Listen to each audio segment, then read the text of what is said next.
They still say that if you stand before the gates of Allensworth High at midnight, you will hear 3 drum beats echoing from inside the abandoned school. The first drum calls your name, the second opens the door for those who have vanished, and the third will keep you there forever. 17 years ago, a number of Allensworth High students disappeared in a single night without leaving a trace. No bodies were ever found, and no one could explain what had happened. Since then, the school has been sealed shut, left for moss and darkness to devour. But last year, the famous ghost hunting livestream group Night Chaser Crew decided to ignore every warning. They slipped inside to broadcast an all-night stream.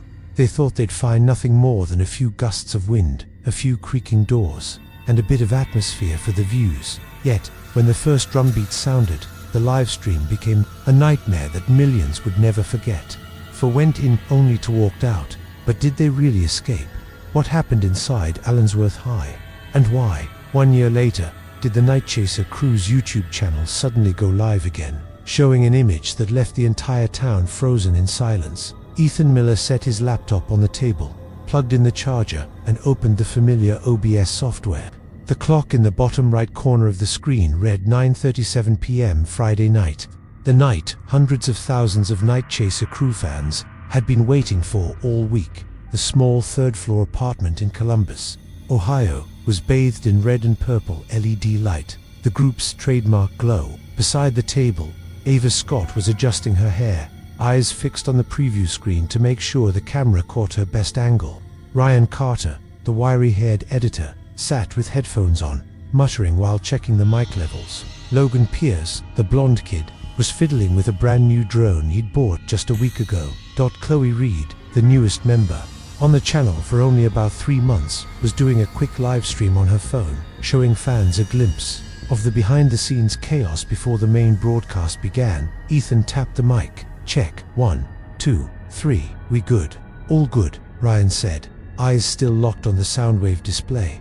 At 9:45 sharp, Ethan hit the go live button. YouTube's interface flared to life, the viewer count climbing fast. 12,300, 15,400, 18,900. The chat box on the right scrolled like a hurricane. Yo, Night Chasers. Ethan grinned, his deep, charismatic voice cutting through the buzz. We're back for another Friday night hunt, and tonight, we want you to decide where we go next. The chat exploded. Haunted hospitals in Pennsylvania, a hotel in West Virginia, a famous cemetery in New Orleans. But one name began appearing over and over. Allensworth High School. Ava read a comment aloud. Go to Allensworth. Lost kids. Creepy AF. Ryan frowned. I've heard of that place. Isn't it the school that shut down after a mass student disappearance? Logan opened his second laptop and typed Allensworth High School missing students into Google. Within seconds, old news headlines filled the screen. 2006, 6 students vanish. Without a trace from Allensworth High. No leads in mysterious Ohio high school disappearances. Parents demand answers as police close case. Ethan's lips curled into a half smile. Sounds perfect. Ava hesitated. You're sure? It sounds like some kind of curse. That's exactly why the fans will love it, Ethan replied. We've been to an abandoned morgue, an empty shipyard tunnel. What's scarier than a high school? The chat roared. Do IT, Allensworth. Take us there tonight. Ethan looked around the group. Vote. Who's in? Ryan raised his hand reluctantly. Logan shrugged and raised his too. Chloe's eyes lit up, and she was the first to lift her hand high. Ava stayed silent for a few seconds before sighing. Fine, but if anything happens, it's gonna get us 1 million views. Ethan cut in. About 20 minutes later, the group had scoured the internet for everything they could find on Allensworth High. Google Maps showed a 3-red brick building with shattered windows and weeds waist high. Old news articles detailed how, in October 2006, 6 juniors vanished in a single afternoon. No bodies, no security footage. Police closed the case in 2008, Ryan read aloud. Cause, unknown. Some said they ran away, others thought they were kidnapped, but there are ghost sightings. Ava bit her lip, and since then, the school's been abandoned. The chat kept chanting. Someone even dropped a blog link, claiming to be from a former student, saying that every full moon, the drum from the music room still beats 3 times, just like during marching band practice. Ethan leaned back in his chair, Perfect setup. Tomorrow night, we're going there. Full night live stream, no cuts. Fans will lose their minds. Logan grinned. Or we will. Ava muttered. That night, the group packed gear, chest-mounted GoPros, shotgun mics, flashlights, backup batteries, a laptop for monitoring the live feed, and Logan's drone. Chloe, ever the decorator, brought candles and small LED lights to set the mood. Before ending the stream, Ethan stared straight into the camera. Tomorrow night, 8 p.m. Eastern, Night Chaser crew enters Allensworth High. You'll see what we see, if you dare. The chat erupted one last time before the screen faded out, but right after the stream ended, Ryan's laptop flickered. A browser tab opened on its own, showing an old photo, the 2006 graduating class. In the back row, between two boys, stood a long-haired girl in an Allensworth High uniform. The face was Chloe's. Ethan woke at 9 a.m. to his phone ringing nonstop. It was Ryan. Have you watched the end of last night's stream? Ryan's voice was tight. Not yet. Why? My laptop. It pulled up a class photo from 2006, and in it was Chloe. Ethan sat up fast. You're joking. No, I saved it. I'm sending it now. Look closely. Ethan opened his laptop and clicked the file Ryan had sent. On screen was a group of students in blue and white uniforms, standing in 3 rows in the Allensworth High courtyard. In the back row, between two boys, was a long-haired girl with pale skin and a faint smile. She looked 90% like Chloe, not just the face, but the eyes staring straight through the lens. Ethan zoomed in. No signs of editing. The photo was seamless, but the date was 2006, when Chloe would have been 6 years old. That afternoon, the group met at Maple Brew Cafe in downtown Columbus. Logan brought his laptop. Ryan carried a stack of printed articles. Ava looked from the photo to Chloe. Chloe, be honest, did you ever go to Allensworth? Never. Chloe frowned. I was born and raised in Dayton. I've never even been there, but the resemblance is insane. Logan said, maybe a distant relative, or a coincidence. Chloe cut him off. There are millions of lookalikes in the world. Ethan placed his hands on the table. Coincidence or not, the fans will go nuts if they find out. But before we make it content, we need to dig deeper. I want to know what happened in 2006. Ryan nodded, pulling out old news clippings. 6 students vanished on October 17, 2006. No trace. Police searched everywhere, even the lake by the school. Nothing. That day, the marching band had a rehearsal. Several students said they heard 3 drum beats coming from the music room, even though no one was inside. Ava shivered. And every year since, around mid-October, people nearby hear the drum again. Logan added, there's a rumor, if you're inside the school, after the 3rd drum beat, you never leave. Ethan decided, we need to find someone who went there. Ryan called a friend who freelanced as a reporter. An hour later, they had a contact. Mark Jennings, 34, former Allensworth student, still living in town. He agreed to meet, but only if there was no filming, no recording. Allensworth was about a 2-hour drive from Columbus. As they left the suburbs behind, the houses thinned, giving way to dry, yellow cornfields in late autumn. Mark met them at Diner 66, a roadside eatery with a flickering neon sign. Tall and thin, graying hair, worn denim jacket. His eyes kept darting toward the windows, as if afraid someone might be watching. You want to know about Allensworth High? Mark began once they sat. I was there from 2004 to 2007. I knew the 6 who disappeared. They were in the class next to mine. Were you at school that day? Ethan asked. Mark nodded. I heard the drum 3 times, each beat long and heavy, like it came from under the ground. After the 3rd, I saw them, 6 students standing at the end of the hallway, completely still. Then they vanished. Vanished how? Ava asked. Like fog dissolving into the air. Mark said slowly. And I never stepped foot in that school again. Ryan glanced at Ethan, eyes saying, this is gold. But Ethan only asked, do you know anything about a girl who looks like Chloe? And showed him the photo. Mark's eyes widened. That's Lillian Hart. She was the cheer captain in 2006. And he hesitated. She was one of the 6 who disappeared. The table went silent. Chloe swallowed hard. But she looks exactly like me. Mark nodded. Not dissimilar.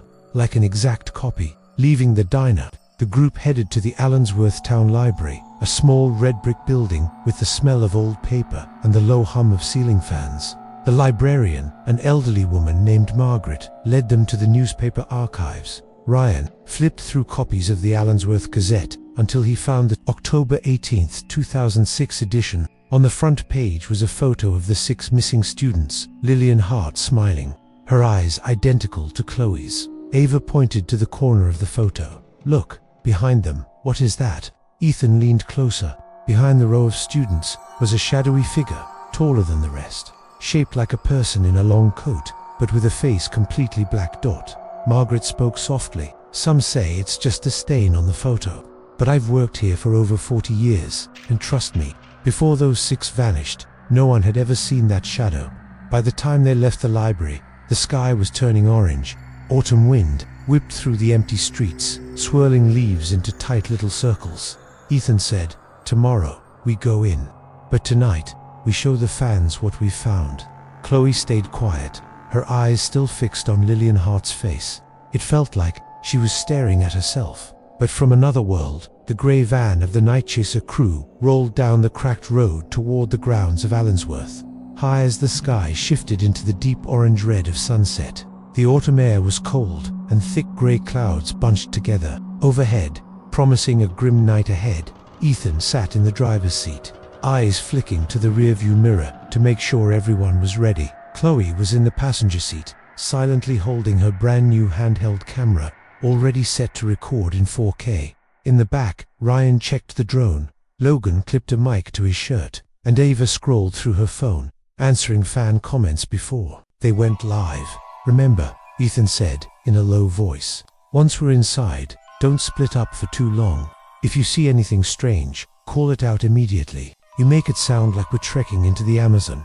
Logan smirked, though his eyes betrayed a flicker of unease.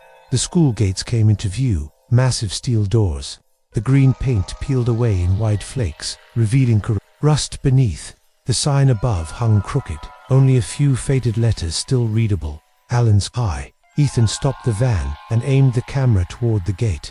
"Night Chaser crew has arrived at Allensworth High. You're watching live. This is where 6 students vanished without a trace in 2006, and maybe, tonight, we'll find out why." The livestream chat instantly exploded. "Zoom in on that gate. It's creepy as hell. I hear metal creaking. Is that the wind or something else? Get out of there. That place isn't safe." Ethan and Logan pushed the gates open. A long metallic shriek tore through the air, the sound of rusted steel grinding, like the cry of something trapped for years. A gust of wind funneled through the gap, carrying the stale scent of damp and dust. The campus lay in the dim light of dusk. A row of maple trees along the path had shed nearly all their leaves, skeletal branches stretching upward like blackened fingers. In the distance loomed the main building, red brick stained with decades of weather, many windows shattered, hollow like empty eyes staring back. "Drone ready," Ryan said, sending the small craft buzzing into the air. The monitor displayed a bird's-eye view, the football field, the classroom wings, and shadow standing in a second-floor doorway. "Wait, hold on, zoom in," Ava said, pointing. Ryan zoomed, but the feed instantly glitched into static. When the picture cleared, the doorway was empty. "I saw it. Someone was standing there. Replay that now." No joke. There was a figure. The group stepped inside. Leaves crunched sharply underfoot. Logan's flashlight swept down a long hallway, peeling white paint. Rows of dented lockers. Classroom doors chained shut. Chloe pushed open the door to the music room. The air was heavy with dust, the instrument racks bare. In the corner sat a large bass drum, the surface worn but still taut. "Fans want you to hit it." Ava read from the chat. "No," Ethan said firmly, "we're not triggering anything." But as they stepped back into the hall, a drum beat echoed from behind them, deep, heavy, drawn out. Ryan spun around. The drum sat untouched. "You guys heard that?" Ethan asked the live streamer, loud and clear, with headphones. "It sounds like it's right behind me." A cold draft whispered through the corridor, carrying a faint, shapeless hiss, almost like a voice. Chloe felt the prickling sensation of someone standing directly behind her. She turned nothing but the yawning dark. Her heartbeat quickened. Ethan led them deeper, toward the stairwell to the second floor. Each step groaned under their weight. The drone hovered ahead, but its feed began to glitch, black and white static slicing through the image, signals dropping. Ryan muttered, fiddling with the antenna. Then the feed went completely black. The moment they stepped onto the second floor, the chat erupted again. Someone's following you, behind you now. Oh my God, I just saw a schoolgirl in a blue and white uniform. Ethan swung the camera back. Only the empty hallway, lined with shut doors. No one spoke. Wind whistled through the broken panes, murmuring like hushed voices. The last traces of sunset died, swallowed by thick darkness. We need to find room 4, Ethan said. Mark said, that's where most of the strange stuff happened. But before they reached it, a soft, high-pitched giggle, unmistakably a child's, floated from the far end of the hall, then stopped abruptly. The sound froze them in place. It didn't echo like something far away. It was close, right ahead, in the dark. Chloe swept her flashlight side to side, the beam catching faded door numbers and chipped paint. No one said anything. Right, Ava's voice shook. No, Logan said, still staring into the shadows. That wasn't the wind. Ethan took a deep breath. Camera raised. Let's keep moving. Don't stand still. The hallway seemed endless.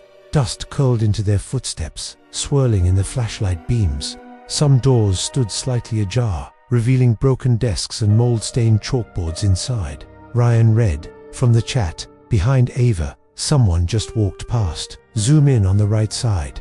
Oh my God, I saw a hand on her shoulder. Ava spun around, but only Logan stood a few feet back. Don't scare me, she said with a forced laugh, her hand tightening around her phone. Finally, they reached a dark wooden door. The tarnished nameplate still read room 4. The handle was rusted, but the metal around the lock looked oddly clean, as if touched recently. This is it, Ethan whispered. Mark said, this is where it all started. Chloe brought her camera close to the lock, capturing every detail. The air felt thick, as if something waited beyond. Logan tried the handle. It clicked softly, and the door swung open into darkness. Dust filled the air. Tattered curtains swayed gently, though the windows were sealed. Crooked class photos hung on the walls, their glass cracked. Ava shone her light on the teacher's desk. A thick, dark brown journal lay there, its rusted lock broken. A diary, Logan murmured, flipping through pages. He read in a low voice, do not stay after the third drumbeat. Ryan swallowed hard. I don't like that. The chat poured in. Get out of there. They warned you. There's a girl at the window behind you. Ethan turned the camera toward the glass. Only grimy reflections of their lights. But as he moved the lens away, Chloe screamed, Ethan, look again. In the reflection, a figure now stood among them. When they spun around, nothing. The air grew dense. Slow, deliberate footsteps echoed in the hall, then stopped right outside room 4. Logan peeked through the doorway. No one there, but when he turned back, the diary lay open to a different page, smeared in dark red ink. First time. Chloe's voice trembled. That was the first drum, wasn't it? Ethan nodded slowly. Yes, and that was only the first. The drum beat faded, and the silence in room 4 stretched until it became almost unbearable to breathe. Ava gripped the strap of her backpack as if it were the last solid thing she could hold on to. Ryan bent over his phone, reading the live comments to steady himself. I just saw someone standing in the left corner of the screen, but now they're gone. This group is finished. 3 drumbeats mean it's over. Leave now. We should, Chloe began, but her flashlight flickered out, swallowing everything in darkness. A dry clack echoed from the far corner of the room, as if something heavy had just been set on the floor. Logan's beam swung toward the sound, just in time for them to see a school chair slide away from its desk and turn toward them. Nobody spoke, but everyone stepped back. Then, from the hallway, came the sound of small, steady footsteps. A child's steps, growing nearer. That's not the wind, Ryan hissed. It's getting closer. Ethan signaled for them to turn off their flashlights, leaving only the dim glow from the camera. The screen captured the black, endless hallway. A small, shadowy figure darted across, then vanished. Did you see that? Ryan asked into the lens. But the live chat was nothing but strings of terrified emojis. The footsteps stopped, replaced by the sound of a child's laughter, high-pitched, but drawn out unnaturally, as though warped on an old tape. Logan stepped into the hallway. The moment he crossed the threshold, an icy wind struck his face, carrying the scent of damp rot and rusted metal. He swept his light to the left, empty. To the right, a small shadow stood still, shorter than an adult, facing away from him. Ethan, Logan whispered. Ethan stepped up, raising the camera. But as the beam passed over it, the shadow disappeared, leaving only the empty corridor. Somewhere far away, a door hinge creaked, then slammed shut. Back in room 4. The diary on the desk was gone. In its place lay a single yellowed sheet of paper, and on it, a tiny handprint stamped in what looked like dried blood. "Does anyone feel colder than before?" Ava asked. She rubbed her arms, her skin prickling. Behind Ava, the chat exploded. Ethan spun the camera, catching a fleeting white blur by the window. At that exact moment, the drum sounded again, deeper, heavier, making the glass panes tremble. "That's the second time," Chloe said, panic rising. "It's faster than I thought." "One more." Ryan swallowed hard. "If the diary's right," Logan's jaw tightened. "We're leaving. We're not waiting for the third." They stepped out into the hallway, only to see the far end swallowed in unnatural darkness. The camera caught it clearly, desks and chairs stacked to form a barricade, and beyond them, faint silhouettes of schoolchildren in faded uniforms, standing still, staring straight at them. No one spoke. The figures did not move, like a living photograph, but the pressure in the air was suffocating. Ava clung to Ryan's sleeve. "Back the other way," Logan murmured, eyes locked on the shadows. They turned and hurried toward the stairs. Each step on the damp tiles echoed like a warning. But as they reached the corner, a classroom door on their left slowly creaked open. A cold mist spilled from the gap, thin as smoke. Ethan glanced at the live stream. Over 7,000 viewers now. Comments flashing by. "Don't go in there. Something's right at the door. Lynn, look inside." Lynn, silent since the start, stood closest to the door. She tilted her head, as if listening to a voice from within. "Lynn." No, Ava grabbed her arm, but Lynn gently pulled free and stepped inside. The door shut behind her with a sharp click. Logan and Ryan rushed forward, pounding on it, but it wouldn't budge. Ethan pointed the camera through the small window. The room inside was empty, except for a single desk in the center. On it lay a large class photo from the year 2006. Ethan zoomed in, his heart stopping as he saw Lynn inside the picture, wearing the same uniform as the others, seated in the second row, smiling at the camera. From somewhere deep in the room came a whisper, so close it brushed the camera's mic. "Stay with me." Ethan instinctively stepped back, but his eyes stayed on the glass. A blurred female student appeared behind the photo, her face obscured like it was shrouded in mist. Slowly, she lifted her head, revealing deep black hollows where her eyes should have been. Logan yanked Ethan away. "Go, we can't open it." They sprinted for the stairs. But as they hit the third step, the second drumbeat roared again, not just from the music room, but from the walls, the ceiling, the floor. Each sound vibrated through the air, numbing their ears. A single hallway bulb above them flared, then died, leaving nothing but thick darkness. In the faint camera light, pale white shapes emerged along the stairs, pairs of small hands gripping the rail, climbing upward. "They're coming up," Ava screamed, stumbling into Ryan. Logan shoved him toward the side corridor. They burst into another classroom, slammed the door, and piled desks against it. But outside the windows, there was no schoolyard. Instead, another hallway stretched into fog, lined on both sides with rows of motionless students, all facing the glass. Ryan whispered, "Where?" "Not on the first floor anymore." Ethan panned the camera. A new comment froze his blood. "Count. Again. There are only 3 of you now." He turned. Ava, Ryan, Logan. Chloe was gone. The second drumbeat stopped. Silence fell, but in it, faintly, came the sound of children singing, soft, tuneless, seeping out from the very walls. They stood close together, breath quick and uneven. The children's song still drifted through the air, sometimes near, sometimes far, as if dozens of voices sang together, offbeat, yet merging into a warped, uncanny melody. Ethan turned the camera toward the window.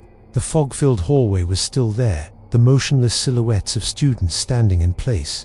But this time, one of them began to move. Step by step, it approached the window, a hand pressing against the glass, leaving a faint, damp print. Logan cursed under his breath, backing away. "We need to get out of this room now." Ryan rushed to the main door, pulling away the chairs and desks that had been wedged against it. He turned the lock. But when the door swung open, the hallway outside was gone, replaced by a music room with snare drums arranged in a perfect circle. No one had time to react before the sound began again. Thud, thud, louder than ever before. The third drum beat. The single light in the room flickered wildly, their shadows stretching unnaturally long across the wall before twisting into the shapes of uniformed students. A cold wind whipped past them, carrying the smell of moldy paper and damp cloth. In the center of the drum circle, a figure began to form, a long-haired girl in an Allensworth High uniform, head tilted, her smile crooked. She held a small drum, tapping in perfect rhythm with their pounding hearts. "Welcome to class." Her voice echoed, as if spoken by many mouths at once. The wall behind her dissolved like smoke, revealing a full classroom bathed in pale white light. Students sat neatly at their desks, faces chalk white, eyes black as pits. At the back row, Ethan froze when he saw Chloe and Lynn sitting there, in uniform, smiling at him. Ava grabbed Ethan's hand, pulling him back. "No, don't look." But Ryan had already stepped forward, his eyes glazed as if hypnotized. A girl at the front desk raised her hand, inviting him to sit. He let go of Ava's hand and walked toward the empty seat. Logan lunged to pull him back, but his hand passed through icy nothingness. Ryan was gone. A student now sat in the chair, wearing the uniform, his face identical to Ryan's but with dead, vacant eyes. Ethan screamed, but the sound seemed to vanish, swallowed by the air. The long-haired girl stepped to the front of the class, lifting her drum. Time for roll call. She read each name, and with every name called, that person vanished from the group and reappeared inside the classroom, dressed in uniform. Logan was called first. Then Ethan. Ava sobbed, clinging desperately to Ethan's arm, but when she looked again, she was alone in the drum circle. Darkness surged in like a wave. Ava ran to the door, slamming her fists against it, but now it opened onto a pit hallway with no visible end. From the distance came the sound of synchronized footsteps, dozens of them uniform shoes tapping in perfect unison. The drumming stopped. The long-haired girl lowered her head and whispered, "You'll stay here." Ava screamed, shut her eyes, and hurled herself into the hallway. When she opened them again, she was standing in the schoolyard under the moonlight. The rusted gate was ajar, the wind whistling through it in long, drawn-out wails. There was no one beside her. She ran, not daring to look back. But behind her, through the still-running live-stream camera, the Night Chaser crew could be seen sitting in the 2006 classroom, staring straight at the lens and smiling. The night wind slapped Ava's face, so cold it burned. Her ragged breaths drowned out the sound of her sneakers pounding on cracked cement. Ahead, the rusted gate loomed, slightly open, but the closer she ran, the farther it seemed, as if retreating like a mirage. She blinked hand. Suddenly she was back where she started, standing in the schoolyard, at the base of the steps leading into the main building. "No, no, this can't," she whispered, her voice trembling. The sound of uniformed footsteps came again from behind, steady, synchronized. She turned. Sharply, in the pale moonlight, dozens of students emerged from the main doors. Every face was the same, white, lifeless skin, eyes black and hollow. At the front of the line were Lynn, Chloe, Ryan, Logan, and Ethan, all in Allensworth High uniforms, books in hand. Smiling, Ava screamed and sprinted toward the building on the left, praying for another way out. The side door was slightly open, darkness spilling out from within. She turned on her phone's flashlight, its trembling beam cutting through a hallway lined with student lockers, the paint peeling away. On each locker door, someone had drawn a circular drum symbol. Beneath each a name was scrawled in white chalk. Ava read quickly. Chloe Miller, -2006. Ryan Carter, 2023. Logan Perezeta, -2023. And then, Ava Collins, 2023. She staggered back, her chest tightening. "No, I'm still alive. I'm still here." From the far end of the hallway came singing the same warped children's melody she'd been hearing all night. But now, it was just one voice, her own. Ava spun and ran, slamming her shoulder into a locker and knocking. It opened. A dust-covered graduation cap fell out, along with an old class photo from Allensworth High. Every student stared at the camera with stiff, frozen smiles. In the back row, Ava saw herself sitting between Ryan and Ethan, wearing the uniform, her eyes empty. She dropped the photo and kept running. The emergency exit at the end of the hall came into view. She shoved it open. This time it gave way. Cold air rushed in, carrying the smell of grass from outside. Ava bolted across the overgrown lawn, not looking back. Far ahead, a low fence marked the edge of the property, leading to a paved road. She scrambled over it, tumbling onto the roadside, her knees burning from the impact. The dim streetlights illuminated an empty stretch of road. In the distance, headlights approached. Ava leapt to her feet, waving frantically. The car slowed to a stop. A middle-aged man rolled down his window. "Are you all right? What are you doing out here at this hour? Please, just take me out of here. Out of this town." Ava's voice broke. He unlocked the door for her, and she climbed in. The car rolled forward, and Ava glanced back through the window. The gates of Allensworth High were shut tight now. No light within. But as the car rounded a corner, her phone buzzed in her pocket. She pulled it out. The notification read, "Night Chaser crew is live now." Her hands trembled. She tapped it. The live stream showed the old classroom, packed with uniformed students. The long-haired girl stood at the podium, smiling crookedly as she held her drum.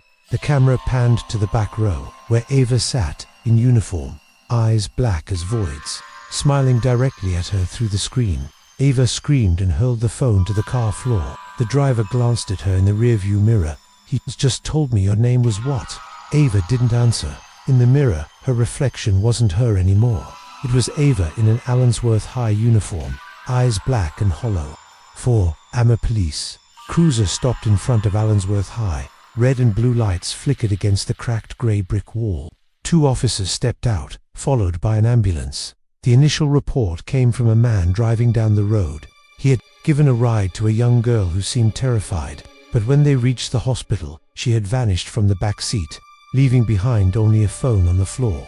The phone was still streaming a live video on the Night Chaser crew channel. At the station, Lieutenant Mark Holloway, a 20-year veteran of the town, reviewed the footage. It began with a dusty, abandoned classroom. The camera panned slowly across empty desks. But the longer it played, the more the frame shifted. The seats began to fill, one by one, with students in Allensworth High uniforms. Mark zoomed in on a face in the back row. His heartbeat quickened. It was Ava Collins, reported missing just hours ago. Beside her were Ryan, Logan, and Chloe Miller, names that had been on the missing persons list for years. Mark hit pause, but the frame did not freeze. The faces turned toward the camera, locking eyes with him, as if they knew he was watching. The next morning, the official search began. Over 30 officers, K9 units, and volunteers combed every corner of Allensworth High.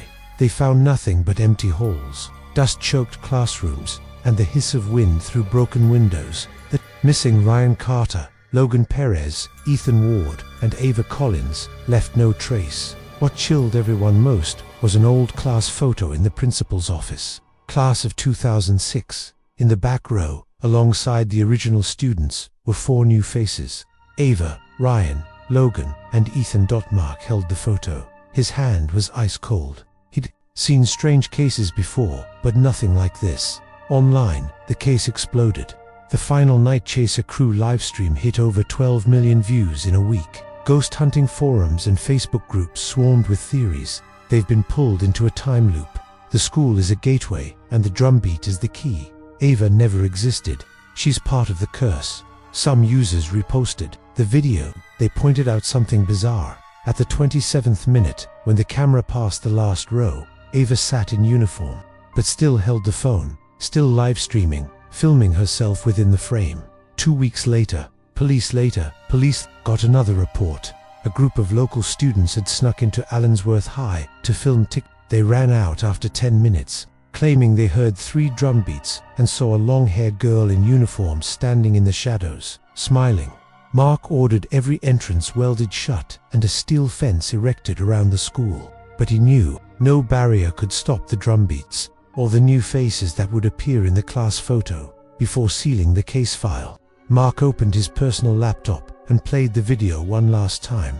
This time, when the classroom appeared, he saw himself, sitting in the front row in an Allensworth High uniform, eyes empty, 3 drum beats pounded in his headphones. Mark slammed the laptop shut, but the sound kept echoing in the room. A year passed. Allensworth remained outwardly quiet. But stories of the abandoned school never faded. Locals avoided speaking its name, especially after nights when 3 drum beats echoed across the old district. Ava, Ryan, Logan, and Ethan were still on the missing persons list. The case was labeled unsolved and buried in archives.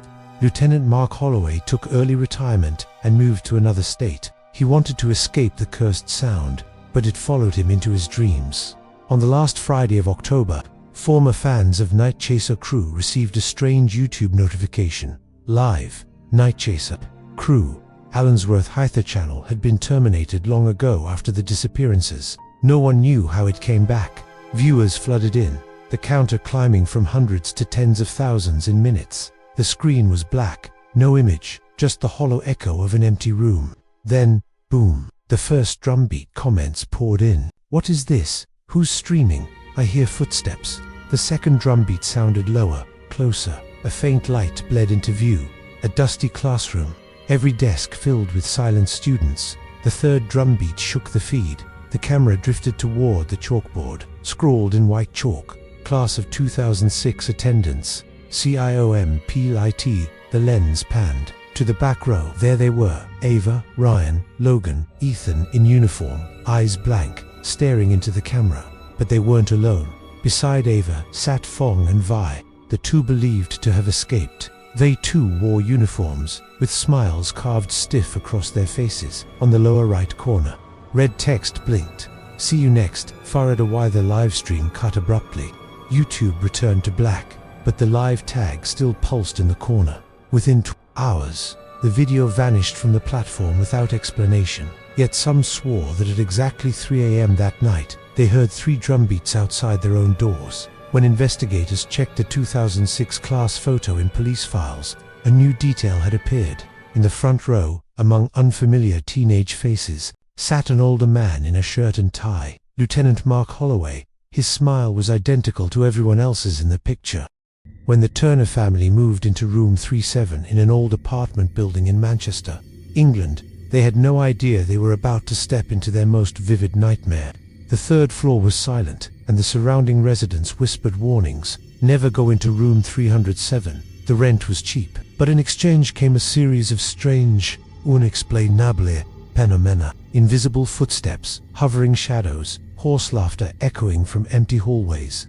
The room seemed alive, angry, and lonely, ready to engulf anyone daring enough to face it. Follow the Turner family as they endure each terrifying night, uncovering the mystery and haunting power of room 37, a place where fear never ends. The Turners had just moved to Manchester, England, into an old apartment building that was conveniently located. They were offered room 307 at an unexpectedly low price. When David signed the lease, he heard multiple warnings from the receptionist. Room 307, no one dares stay on that floor for long. Strange things happen all the time. Are you sure about this? David just smiled. Old stories. We just need a temporary place. The cheap price is enough. Emma looked round, sensing the hallway on the 3rd floor felt colder than the others. The neighboring rooms were all quietly closed. Their footsteps echoed loudly on the old wooden floor. The whole corridor was empty. Not a single person in sight. Oliver and Sophie, the children, walked ahead, their eyes curious but cautious. Sophie whispered, "It's so cold. I don't like this room." Oliver shrugged. "It's just a feeling. I'm sure there's nothing here." When they opened the door to room 307, a strong smell of mildew hit them. Light from the window filtered through the old curtains, casting gloomy shadows across the floor. The room was empty, yet it felt as if someone was watching them from the dark corner. David began unpacking, trying to create a friendly atmosphere. Emma arranged their belongings while Oliver and Sophie explored. But as Sophie touched the wall, in the corner, she shivered and stepped back. "Someone is standing there. I saw a dark shadow moving." David turned on the lights and looked closely, but saw nothing. Still, a cold gust of wind blew through, lifting the curtains and brushing Oliver's face. Sophie clutched her mother, voice trembling. "I don't like this room. It's really strange." That evening, after dinner and getting ready for bed, strange sounds began to emerge. Light footsteps echoed in the hallway, soft but persistent knocks on the door. Oliver listened carefully and heard faint whispers. "Leave, leave." Sophie whispered in her mother's ear, "There's someone here." Emma hugged her children, a chill of fear creeping through her body. David looked around the room, heart racing. They realized the third floor was unlike any place they had ever lived. The other rooms were locked and silent, but room 307 seemed to radiate a cold, oppressive energy, ready to overwhelm them from the very first moment. As night fell completely, the hallway lights flickered, and the unidentified noises continued. Relentlessly, Oliver and Sophie couldn't sleep, their eyes wide, fixed on the dark corners. Emma held her children tightly, while David stood in the center of the room, knowing this would be their first night trapped in an unprecedented haunting. The first night in room 307 was far from peaceful. Just as the Turner family closed their eyes, the strange sounds began. Oliver and Sophie woke to light footsteps on the wooden floor outside the hallway, steady but impossible to pinpoint. Sophie whispered to her mother, "Mum, I hear someone walking out there." Emma sat up, a freezing sensation spreading through her body. "It's probably just the wind, or the floor creaking." But when she looked down the hallway, long, distorted shadows twisted across the walls, making her heart tighten. Suddenly, a soft knock echoed on the door. Oliver jumped. "Someone's knocking." David got up and walked to the door, opening it, but the hallway was empty. Only the flickering light from the corridor and a cold draft remained. A hoarse laugh echoed from a corner of the room. Emma clutched her children, paralyzed with fear. Oliver and Sophie trembled, eyes glued to the darkness, as if someone were watching them. Small objects in the room began to shake. Books fell from shelves. A chair slowly turned toward the dark corner. The door rattled violently, as if someone were pushing from outside. David took a deep breath, trying to stay calm. "We have to remain calm. This is just strange phenomena, not anything dangerous." Yet the pressure in the room made his heart pound. Pictures on the walls quivered. Lights flickered, casting warped shadows across the ceiling. Oliver saw a shadowy figure hovering in the corner, featureless. No eyes, no mouth, just a dense black shape. He screamed, "Mom, someone's here." Sophie clutched her mother, crying uncontrollably. Emma ran over, but as she approached the corner, the shadow vanished, as if it had melted into the air. The footsteps continued outside the hallway. Strange sounds crept throughout the room, whispers unclear. "Leave, don't stay." Oliver shivered, afraid to close his eyes. Sophie whispered, "I don't want to sleep anymore." David pulled the family onto the bed, trying to reassure them. "We'll be fine, it's just this room is strange, but we have to stay calm." Yet inside, fear was already creeping in. They realized the third floor was unlike anywhere they had ever lived. The pressure from room 307 grew stronger, threatening to crush all sense of calm. As the long night dragged on, the noises didn't diminish. The whispers became clearer, as if someone was standing right by the head of the bed, watching them. The Turner family couldn't sleep, eyes wide in the darkness, realizing that room 307 was beginning to reveal its true haunting power. The next morning, weak sunlight filtering through the window could not dispel the chilling atmosphere. Oliver looked around the room, voice trembling. I don't like this room." Sophie nodded, hugging her mother. "Me neither." Emma and David knew this was only the beginning, and what room 307 was capable of would become far more intense in the nights to come. On the second night in room 307, the atmosphere grew heavier than ever. As darkness fell, the hallway lights flickered, casting strange patterns of light and shadow across the wooden floor. The third floor remained utterly silent, broken only by the echoing footsteps of the Turner family. Oliver and Sophie dared not leave their beds. Every knock, every creak from the hallway made their hearts leap. A long, drawn-out sigh emerged from a dark corner near the window. Sophie clutched her mother. "Someone's out there. I can feel it." A cold gust of wind blew in from the window, tossing the curtains and brushing Oliver's face. A chair on the desk spun on its own, crashing into the wall with a deafening thud. David hurriedly stood up, checking around, but the hallway was empty, only the deep, consuming darkness seeming to swallow them whole. The sounds intensified, whispers threading through the room, sometimes echoing from the ceiling, sometimes from the corners. Oliver saw a dark shape appear near the door, warped in form, hovering and slowly moving closer. No eyes, no mouth, just a dense black silhouette, yet the pressure it carried made the entire room feel frozen. Sophie cried out, "He picked us to leave." Oliver hugged his sister, trembling. "I don't want to. I'm scared." Emma gripped her children's hands tightly, eyes red, heart pounding. David stood in the middle of the room, trying to remain calm. "We just need to stay calm. Just observe." The knocking grew violent, the door rattling as if someone were hammering against it. Objects in the room moved on their own.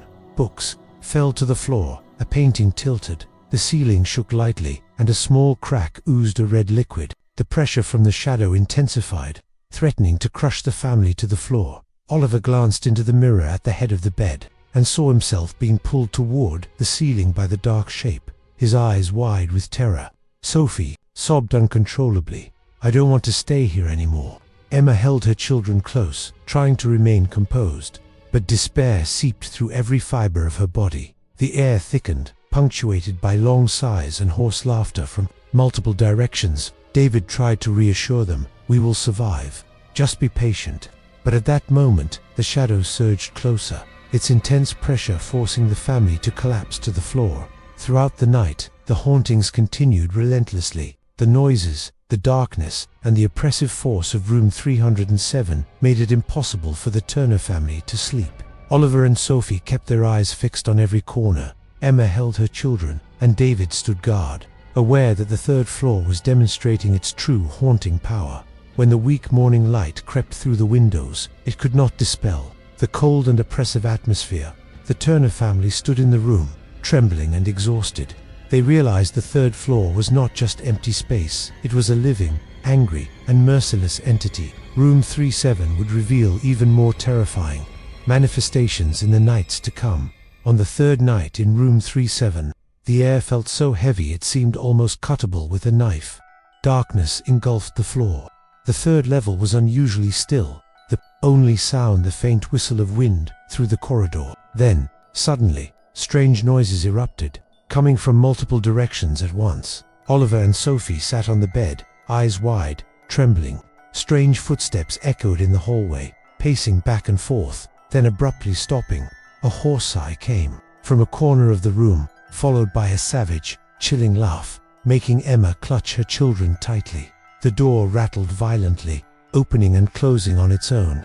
Small objects moved freely. Books fell. A glass tipped over. Curtains flew in. The cold wind, the pressure from the shadow grew more intense, making the floor tremble as if the room itself was breathing rapidly. Oliver saw the dark figure appear near the window, warped and floating. It advanced, the force making it hard for him to breathe. Sophie screamed, her voice shaking. He's here." Emma held her children close, eyes red, heart racing. David stood in the room, trying to remain calm, but his hands shook under the invisible pressure. The noises came relentlessly, whispers, knocks, hoarse laughter echoing from the ceiling, the floor, and the dark corners. The ceiling shook violently, a small crack oozing red liquid. The chair spun violently, crashing against the wall. The shadow surged closer, the flickering light casting grotesque shapes across the room.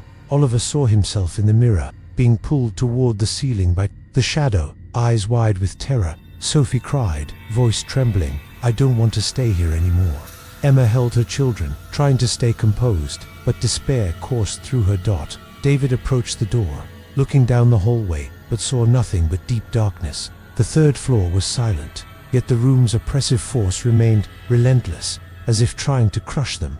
Sighs, laughter, and moving shadows prevented the Turners from resting, leaving them only able to huddle in fear. As the night dragged on, the flickering hallway light only intensified the haunting feeling. The Turner family realized the haunting had escalated. The room was no longer just darkness. It was a living, angry entity, overwhelming every trace of calm. When dawn finally broke, the room's oppressive force lingered, and the light could not dispel the chill. Exhausted and trembling, the Turner family understood this was only the beginning. Room 37 would unleash even more violent horrors in the nights to come. The next morning, the Turners were still shaking from the sleepless night. Oliver and Sophie sat on the bed, eyes wide, watching every subtle movement. David took a deep breath, looking at Emma, voice grave. "We need to know what's happening here." Emma nodded, gripping the children's hands. They decided to go down to the first floor to investigate the room's history. In the lobby, they met an elderly woman who had lived in the building for decades. Her name was Margaret. She looked at them sternly, eyes full of fear and experience. Room 37, Margaret said, voice trembling. No one dares stay there long.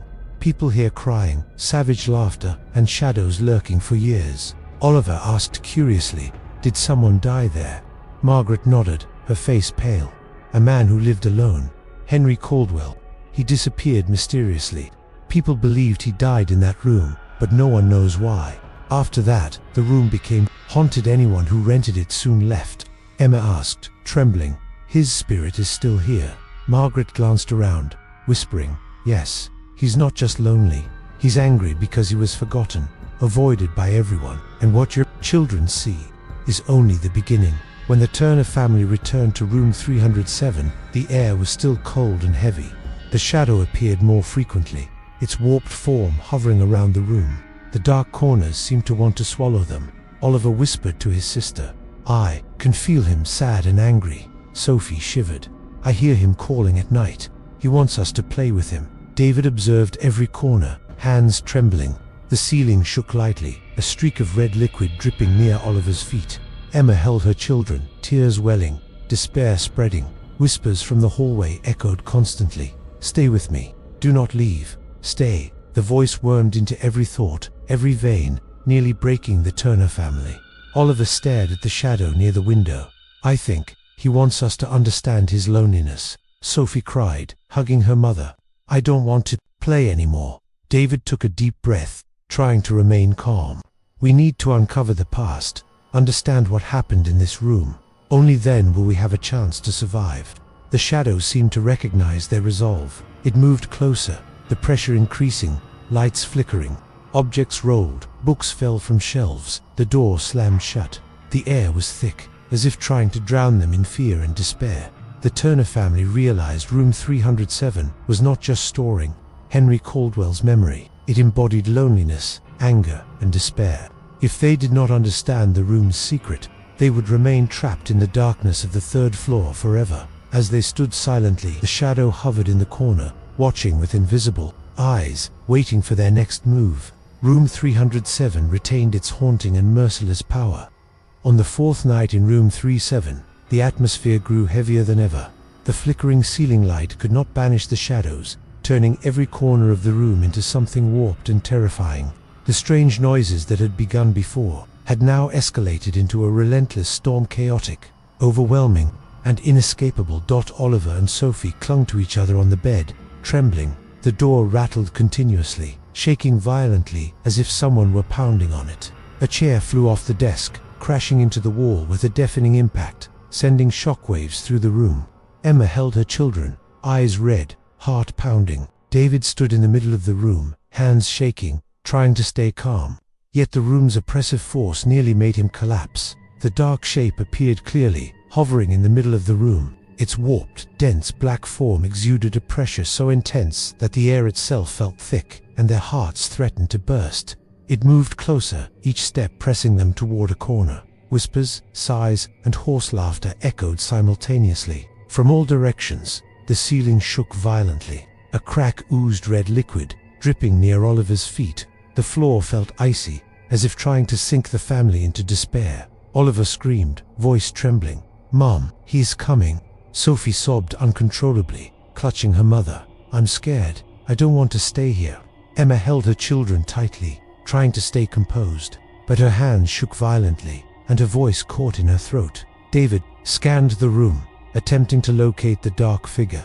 It moved faster now, the pressure intensifying, as if the entire room were about to collapse.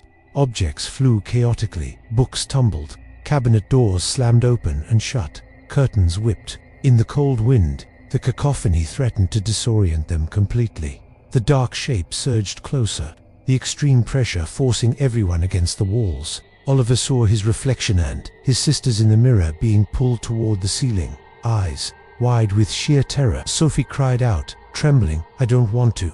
I don't want to." The air grew thick, the pressure from the shadow making it nearly impossible to breathe. David tried to steady himself. "We have to survive. Just stay calm." But his words were nearly drowned by the horrific sounds reverberating around. Then the night dragged on like an endless nightmare. When dawn broke, the room's pressure eased slightly, but still lingered. The Turner family, exhausted and shaking, realized that room 307 was no ordinary haunted room. It was a living, furious, violent entity, and they had never faced anything this terrifying before. They understood that the nights ahead would be even more horrifying, and the third floor, where room 307 resided, remained a place no one dared enter unless they wanted to confront unimaginable fear. On the fifth night in room 307, the Turner family knew they could no longer avoid it. The dark shape appeared more distinctly than ever, its pressure so dense that the air in the room felt almost solid, and their hearts pounded in unison. Oliver and Sophie trembled on the bed, eyes fixed on the dark corner. The shadow hovered, warped in shape, with no eyes, no mouth, yet its mere presence made everyone feel unbalanced. It advanced, step by silent step, the pressure making each breath a struggle. Emma hugged her children tightly, voice shaking. We have to stay calm. David stood in the middle of the room, hands trembling, eyes locked on the shadow, trying to steady the family. Yet he too felt the utmost terror. The door slammed shut behind them, the impact startling everyone. Objects in the room flew chaotically. Books tumbled, chairs smashed into the walls, curtains flailed in the cold wind, creating unending chaos. A hoarse whisper threaded through the room. "Do not leave. Stay with me," Oliver screamed, voice trembling. "He's watching me." Sophie clutched her mother, sobbing. "I don't want to stay here. I'm scared." The shadows, pressure nearly knocked them to the floor. Hearts racing, bodies chilled to the bone. The dark figure surged even closer. The force so strong the floor trembled. The ceiling cracked slightly. A streak of red liquid dripped near Oliver's feet.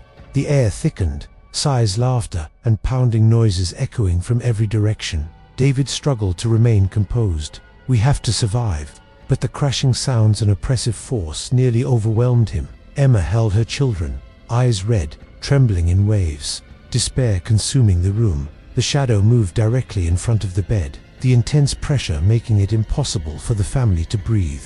Oliver saw himself and his sister in the mirror, being pulled toward the ceiling, eyes wide with sheer terror.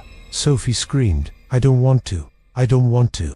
All night, the hauntings continued relentlessly. The shadow moved constantly, its pressure thickening the air, objects flying wildly, sounds echoing throughout the room. The Turner family could not sleep, eyes wide, trembling, realizing this was the ultimate horror of room 37. When dawn finally came, the shadow gradually retreated to a dark corner. The pressure lessened but lingered. Exhausted and shaken, the Turner family understood that room 37 was not merely a haunted room, it was a furious, violent, and merciless entity, and if they wanted to survive, they would have to confront it again in the nights to come. On the sixth night, room 37 was no longer just darkness. The air was thick, icy, and so heavy that every breath felt labored. Oliver and Sophie stood trembling, eyes fixed on the dark corner where the shadow hovered. The pressure it emitted was so intense their hearts raced uncontrollably.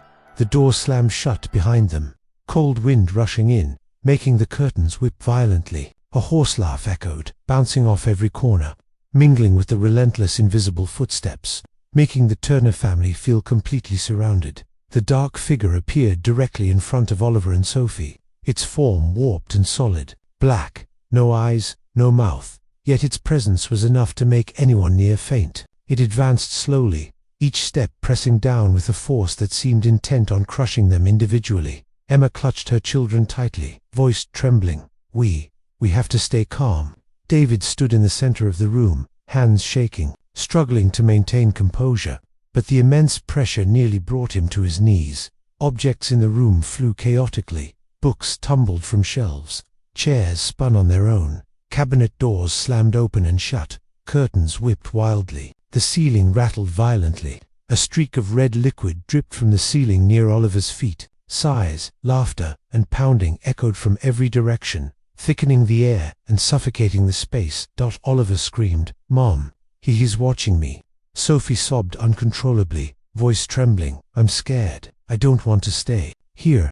The shadow's pressure was so intense they nearly collapsed to the floor. The dark figure moved closer to the bed, its extreme force making the space feel like it would collapse entirely. Oliver saw himself and his sister in the mirror being pulled toward the ceiling, eyes wide with sheer terror. Sophie cried out, "I don't want to. I don't want to." Throughout the night, the haunting reached its peak. The shadow moved relentlessly, its pressure shaking the room violently, objects flying, noises echoing everywhere.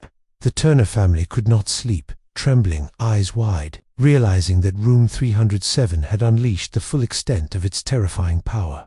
When dawn finally broke, the shadow slowly retreated to a dark corner, its pressure easing but still lingering. The Turner family, exhausted and trembling, realized they had survived the final night.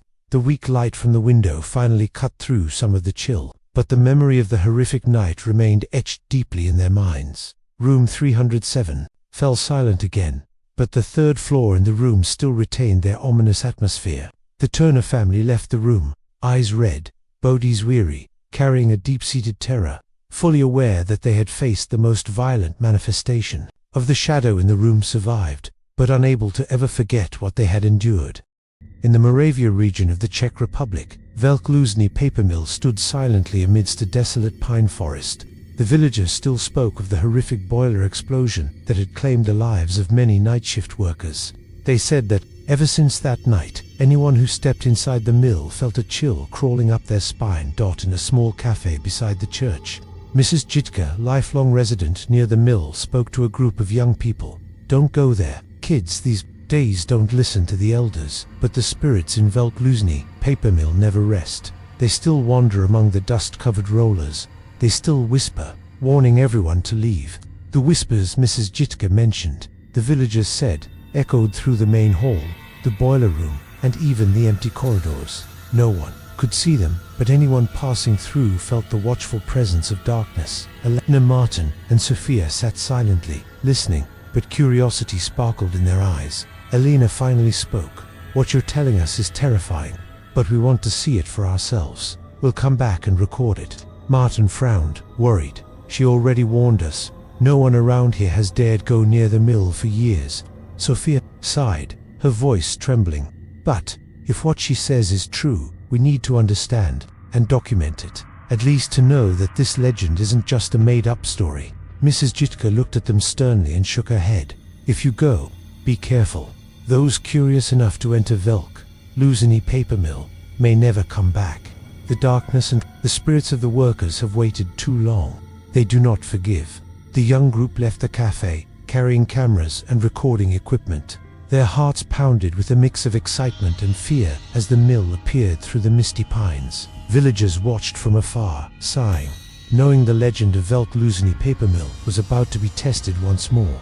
Morning fog covered the Moravian forest, shrouding the dust-laden rollers and rusted iron walls of Velk paper mill. Elena, Martin, and Sophia stood before the gates, hearts racing, hands gripping cameras and flashlights. Silence surrounded them, broken only by the wind whistling through broken windows. Elena exhaled, recording as she spoke. "This is Velk no one has dared step inside for decades." Martin remained silent, eyes scanning, sensing someone or something watching them. Sophia bent to touch the thick layer of dust on the floor, hand trembling. "There's something here. Like the paint itself is imprinted on the floor, as if someone just walked through." They pushed open the old iron door, the screech echoing eerily. Inside, darkness and dust filled every corner, and the flashlight beams flickered over abandoned rollers, rusted machinery, and smoky, deserted rooms. In the main corridor, Elena swung the camera and glimpsed a shadow flitting behind them. When they turned, nothing was there. Sophia whispered, voice quivering, "There, watching. The workers' spirits. It feels like they're still here." Martin took a deep breath, trying to reassure them. "It's just a shadow of the light, but I can't deny the feeling of being followed." They moved deeper, passing the boiler room and dusty hallways. Every footstep echoed hauntingly. Metal creaked on old rollers, and distant, heavy breathing seemed to come from somewhere far away, tightening their nerves even more. Elena continued filming, scanning the rusty machinery. Suddenly, Sophia screamed, "Look, on the screen. There's a face, a worker. Looks like he's calling for help." They stopped, staring at the camera screen.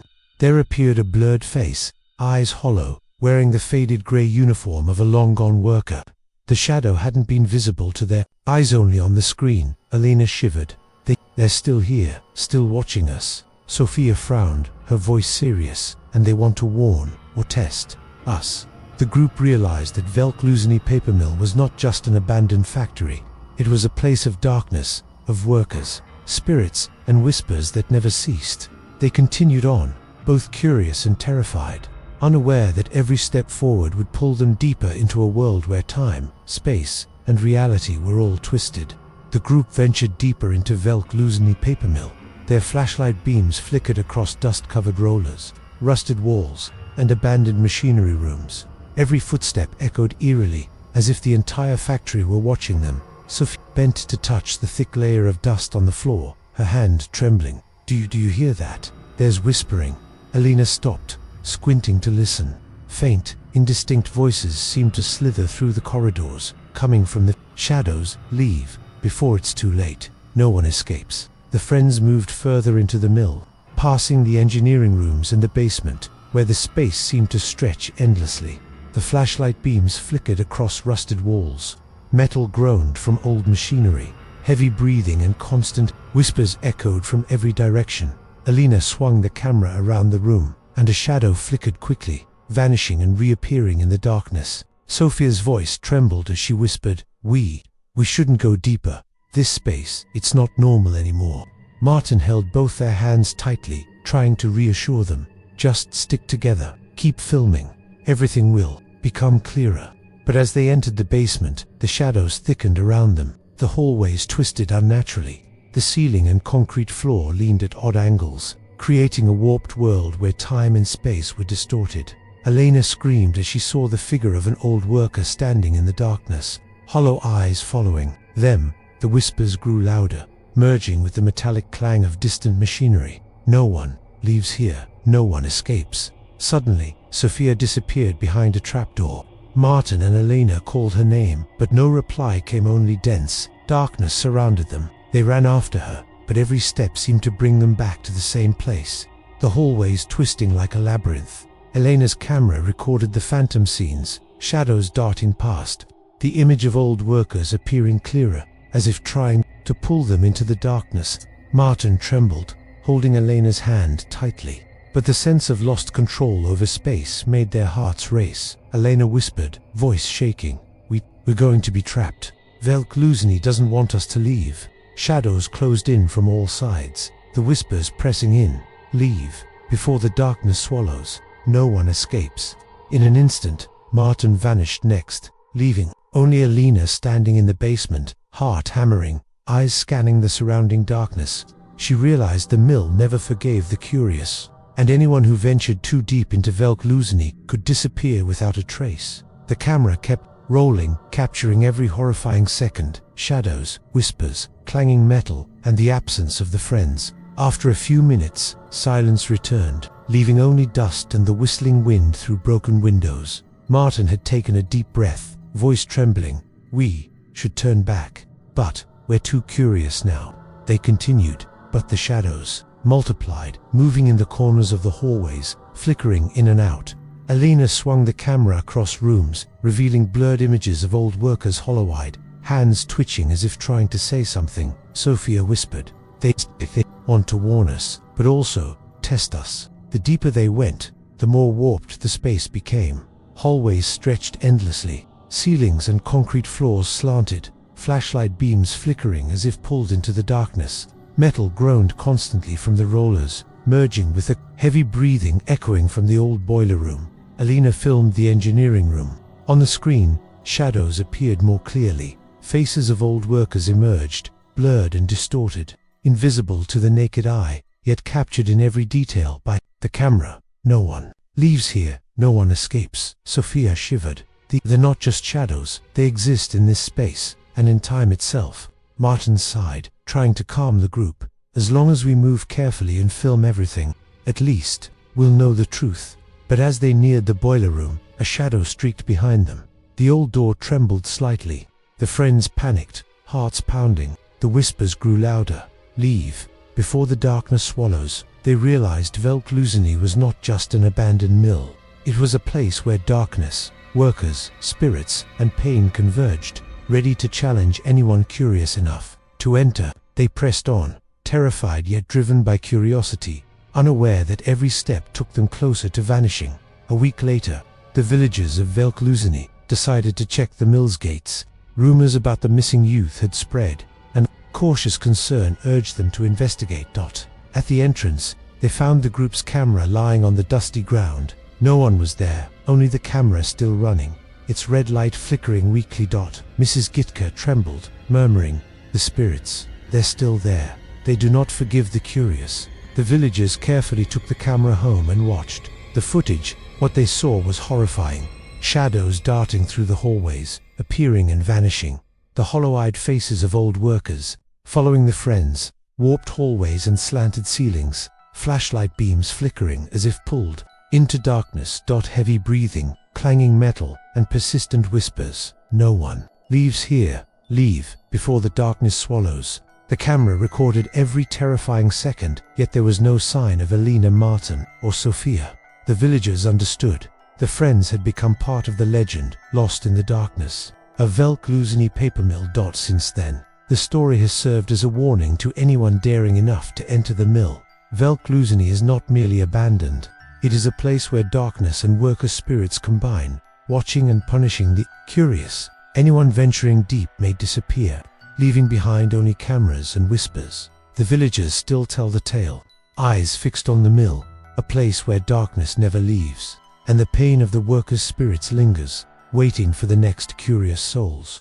No one in Burlington dares to speak of the North Cascades lumber mill anymore. 30 years have passed since the night the fire devoured the entire production line, yet the stories about that blaze still creep through the whispered conversations of the townsfolk. The official record calls it an industrial accident, faulty wiring, a spark catching on dry timber, flames erupting in under a minute. 7 workers died on the spot. None were found whole, but if that were all, the story would have ended long ago. They say that among those 7 victims was a murderer, a fugitive who had slipped away from the law, taking the night shift to avoid being seen. And on that night, when the fire roared to life, he did not run. He stood in the middle of the factory floor, watching his co-workers scramble desperately for an exit, and smiled just before the flames swallowed him whole. When the firefighters arrived, they swore they saw a man standing in the smoke, a man with no face. Since the fire, the mill has stood abandoned. Weeds have claimed the timber yard. Rusted steel frames jut upward like broken ribs. Anyone foolish enough to venture inside comes back with stories no one can explain. The sound of saws running in the dark, a figure in work overalls without eyes, without a mouth, and a hand, cold enough to burn, pulling them back, as if determined to keep them there forever. I used to think it was just a story to scare children, until I received a message. Want to hunt a real story? Burlington, North Cascades Lumber Mill. Go now. It was from Daniel Reyes, a YouTuber who live-streamed from the places no one else dared to go. I knew I wouldn't say no. Not for the money, not for the views, but because of something more primal, the need to see, with my own eyes, the thing people feared so much they couldn't even speak its name. I didn't know that this trip would take more from me than I could ever imagine. Ethan Cole sat in his small Seattle apartment, flipping through the pages of his notebook, eyes glancing at the blue flicker of his laptop screen. Outside the window, October rain drizzled steadily, creating a constant background hum like an old film projector. He had just finished writing an article about an abandoned hospital in Portland, but his mind was already restless, bored with its normal level of creepiness. Ethan was the kind of person who couldn't stay still for too long if he didn't feel adrenaline surging through his veins. He felt like he was trapped inside a windowless room. His phone buzzed. A text appeared. Daniel Reyes. Cole. I've got something you won't be able to refuse. Burlington, Washington. North Cascades Lumber Mill. This week, Ethan frowned. Burlington, a small town in Skagit County. He had only heard of it a few times, from old articles about lumber mills. North Cascades Lumber Mill. The name wasn't unfamiliar. He had read somewhere about a massive fire there in 1993 that killed 7 workers. Police had called it an accident, but locals swore it was something else. He typed back, "That place supposed to be haunted." Daniel replied almost instantly, "Not just haunted. They say one of the 7 who died was a killer, burned alive, and he's still there. I'm live streaming you in." Ethan smiled. Live streaming with Daniel always meant reckless trips. He opened his contacts and scrolled to Liam Parker, his best friend from college, the fearless cameraman. Well, actually, fearful of a lot, but always dragged by Ethan into dangerous adventures. The call lasted barely a minute. When Ethan said abandoned mill and possible haunting, Liam cursed but still agreed. "You owe me a steak, Cole," he growled before hanging up. 3 days later, Ethan drove his silver-grey SUV toward Burlington. The air was crisp, thick clouds clinging to the distant North Cascades. Liam sat in the passenger seat, clutching his camera like a precious artifact, occasionally shooting Ethan a look of disapproval. "You know," Liam said, "I googled the place. It used to be one of the biggest lumber mills in the region, but after the fire, they shut it down. No one bought it. No one dared to go inside, except idiots." Ethan shot him a sideways glance. "So we're in the idiot category." "Exactly," Liam sighed. "And this time we've got Daniel. That guy lives for getting views by scaring the hell out of people." Ethan shrugged and kept driving. Riverside Brew Cafe sat in the heart of Burlington. Small, warm, filled with the smell of freshly roasted coffee. Daniel was already there, in a corner booth, brown leather jacket, baseball cap backward, laptop in front of him, mounted on a tripod. Beside him sat Sophie Bennett, someone Ethan didn't expect to see again. Sophie wore a beige sweater, hair tied neatly back, eyes still carrying that sharp, intelligent gleam. The last time they'd met was over a year ago, when their relationship had ended quietly but left an empty space behind. Daniel stood, grinning wide. "Perfect. The team's all here. Ethan, Liam, this is Sophie, grad student in psychology, wants to study human reactions in supernatural environments." Or something like that. Sophie nodded, her voice calm but firm. "I don't believe in ghosts, but I do believe in the human mind under pressure. That place would be an interesting test." Liam muttered, "I believe in ghosts, and I believe we're about to get into trouble." The story of North Cascades lumber mill quickly became the main topic as the four sat down. An elderly woman at the next table overheard a few words and leaned over. "You're going there?" she asked, her voice trembling. "Don't. Since the fire, no one dares. People vanish, and their bodies are never found." Daniel leaned closer. "Have you seen something yourself?" She shook her head, eyes distant. "Only stories. The sound of saws running at night, shadows moving past the windows. But the worst, some say they saw a man standing in the middle of the workshop. No face, just a dark, empty space where it should be." The air at the table grew heavy. Liam swallowed hard. Sophie frowned slightly, but Ethan felt his heartbeat quicken. The cafe door opened, and a man in his 60s walked in. Tall, graying hair, thick blue work jacket. The woman immediately called out, "Harold, over here." Harold Kim, a former town police officer, part of the investigation after the 1993 fire. He set his coffee down at our table without asking, looking each of us over. "I hear from Mrs. Miller you're planning to head to North Cascades Mill." His tone was firm. "Listen, I was there right after the flames died. We found 7 bodies, or what was left. 6 were identified. The last couldn't be. No face, just a blackened mass. The head warped and crushed." Sophie asked, "And the police ruled it how?" "Accident, steam pipe explosion, triggered a chain fire." Harold took a slow breath, but the files had one detail never released. Before he died, one worker called the police, said the boss made us work overnight, and that there's someone standing in the mill who has no shadow. Daniel recorded the entire thing on his phone. Ethan met Harold's eyes, a cold shiver running down his spine. Harold ended with a single, steady sentence, "Don't go in. And if you do, don't expect to come back out." That night, in a small rented room in Burlington, Ethan sat by the window, looking out at the empty street. Harold's warning echoed in his mind, but for Ethan, it wasn't a reason to stop, it was an invitation. He opened his laptop and typed, "North Cascades Lumber Mill, 1993 fire." Dozens of old articles appeared, black and white photos of the blaze, portraits of workers staring into the camera. One picture made him freeze in the background. Behind the line of people was a tall figure in work gear, face completely dark, no features visible. Ethan zoomed in, still no detail. But one thing was certain, the figure cast no shadow. On the concrete floor, outside, wind swept down from the mountains, carrying the faint smell of old, burnt wood. The exploration had already begun, long before they set foot inside the mill. The next afternoon, Burlington's sky hung low and heavy, a thick grey blanket smothering the town. Wind swept down from the North Cascades, sharper now, carrying a cold that sank into the bone.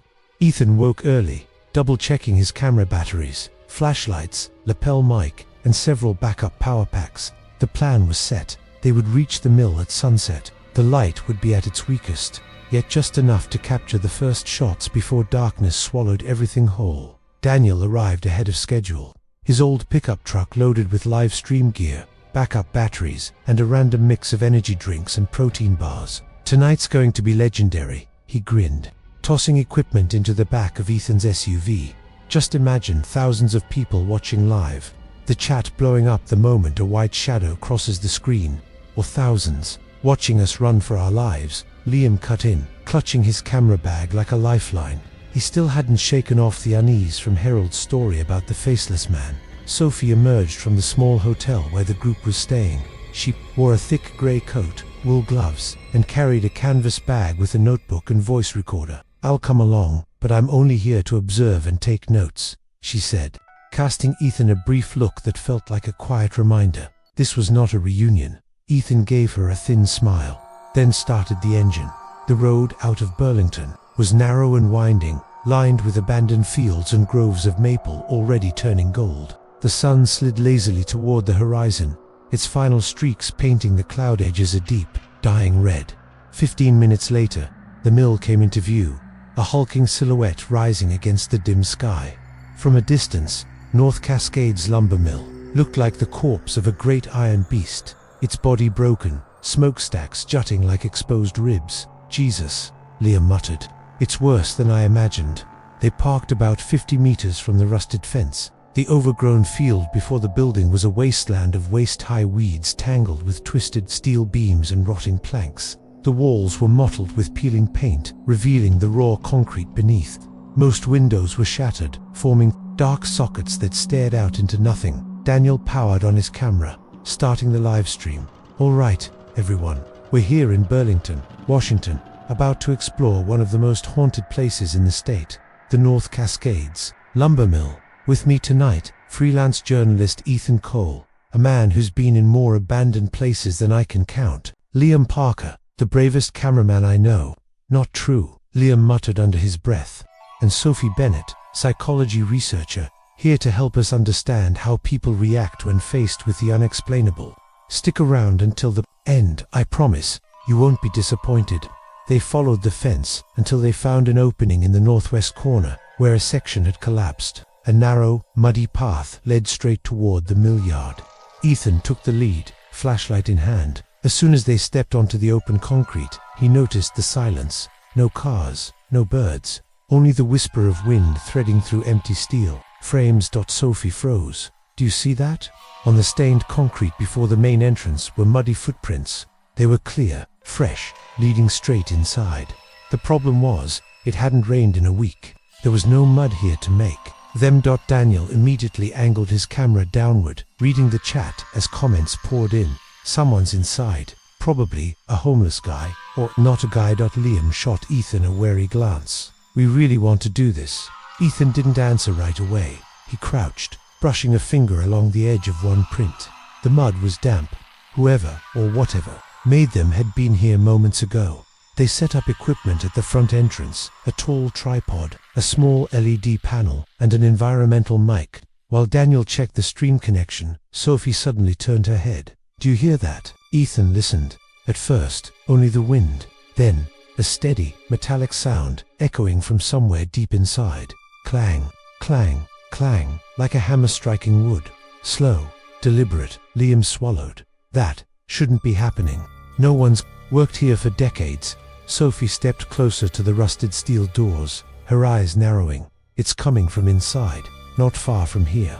Daniel pointed his camera toward the black slit between the doors. "All right, folks, I think the mill knows we're here, and it's welcoming us." Ethan said nothing, but goosebumps prickled along his arms. The metallic knocking continued, a slow heartbeat from some buried, unseen giant. They were about to step inside. Ethan checked his flashlight batteries one last time, drew in a deep breath.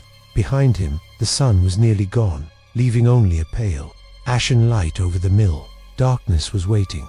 The corroded steel doors of North Cascades Lumber Mill swung open with a long, tortured scream, as if the hinges were crying out after 3 decades of neglect. Ethan shoved hard, and when the gap was wide enough, a rush of cold, damp air spilled out, carrying the smell of burnt wood and decayed metal. "Welcome to hell," Liam muttered, though his voice shook too much for it to sound like a joke. Daniel stepped in first, camera raised.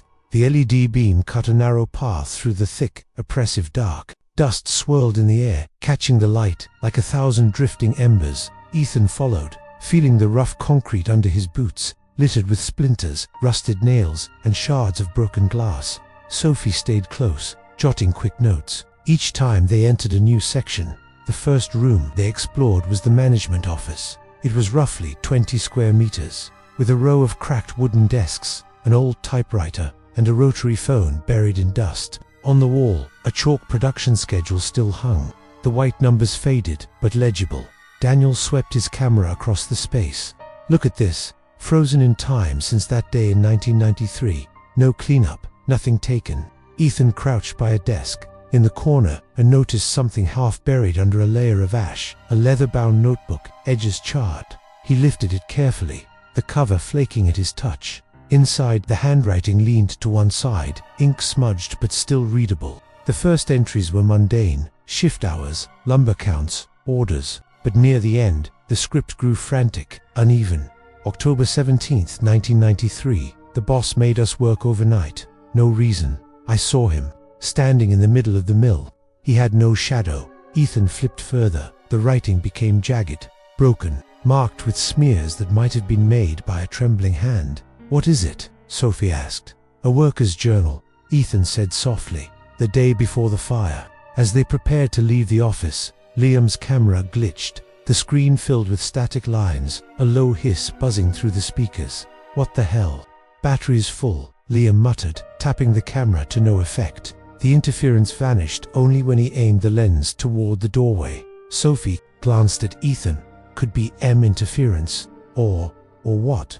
Or something standing in that dark corner. The group was silent for a long moment until Daniel broke it with his upbeat livestream voice. "Did anyone watching see that? If you did, drop it in the chat right now."